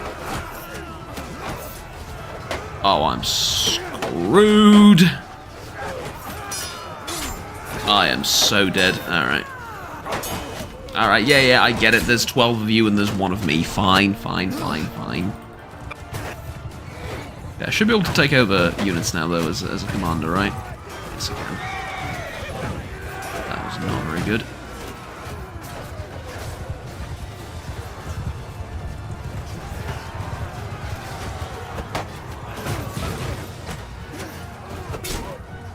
Really is down to the wire, this battle, isn't it? Whew.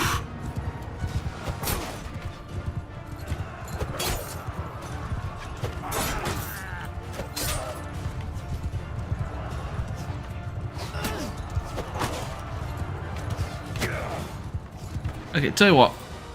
Not a big fan of the posture mechanic. Unfortunately, not something I can change, apparently. Huh.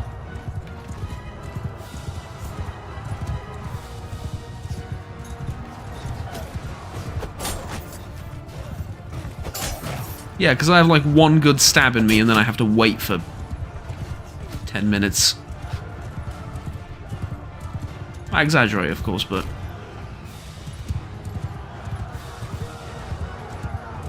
Okay, yeah, now we're really killing them. Yeah, their main infantry force is really... Oh, I hit someone in the face with a spear. Yikes.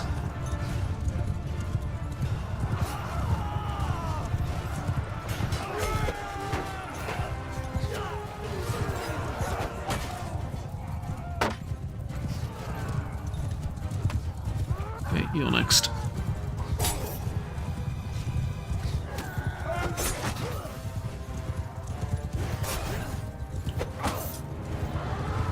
Good. I would say we've broken them. Yep, and they're fleeing.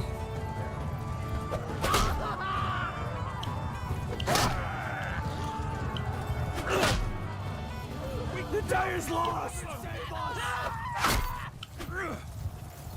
The day is indeed lost, I'm sorry to say.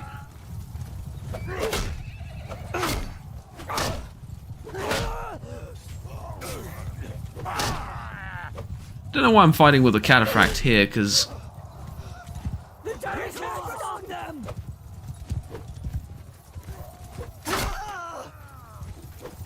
It's not like I'm going to gain much from doing this. So we might as well end it now. But it was fun. Okay, big question is, how many did I get? We are on the attacking side.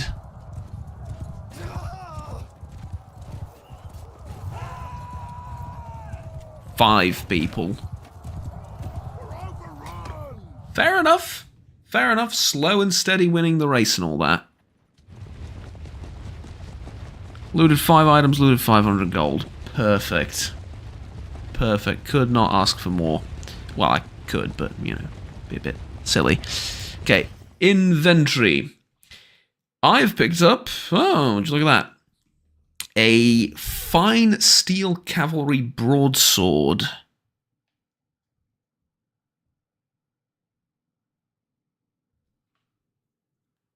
Looks better to me.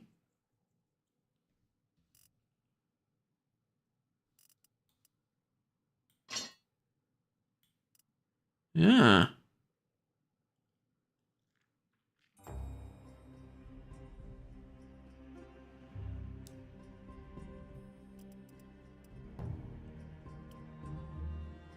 And a wolf pelt cape. Well, I mean, it's better than no cape, so... Yeah. Fringe decorated steel cap with cheek guards. No body or arm protection, but 89 head protection.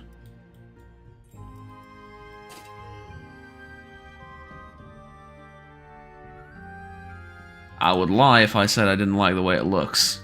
I do. Okay, that's good. We're keeping that. Alright, that was pretty awesome.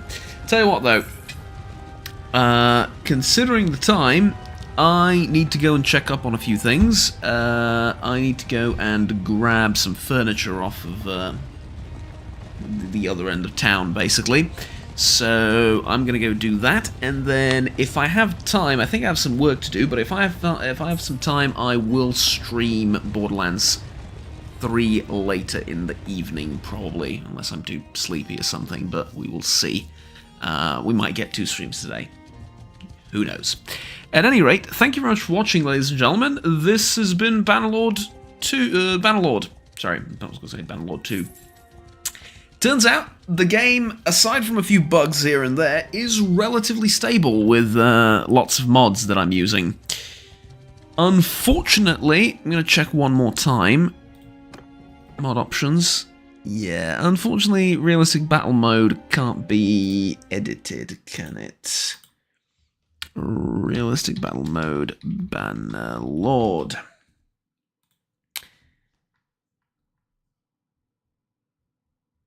Combat module in a nutshell. AI module in a nutshell.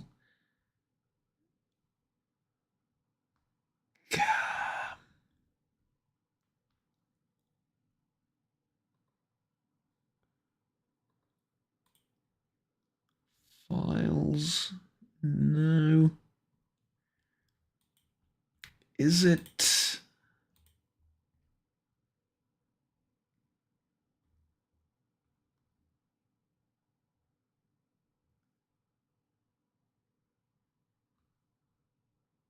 Huh.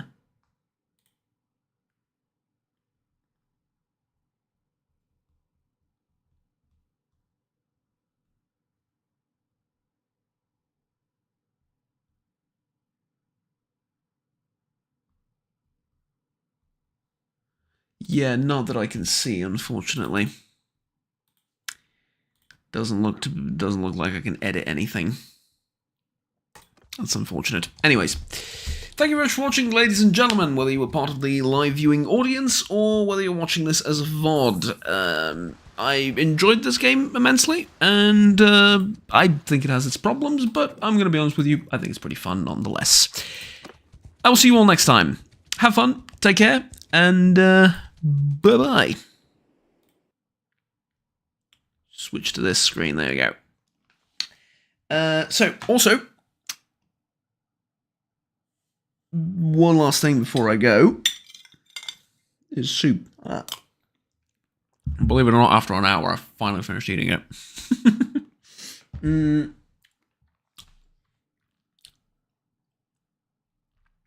promised, I said this on the Discord, I'm going to say it here for the end of the stream, I picked up Dead Space, the remake. Or the remaster, sorry. And I'm going to stream it. I'm definitely going to stream it. I don't look forward to it. Because I don't like horror games. They terrify me. Profoundly.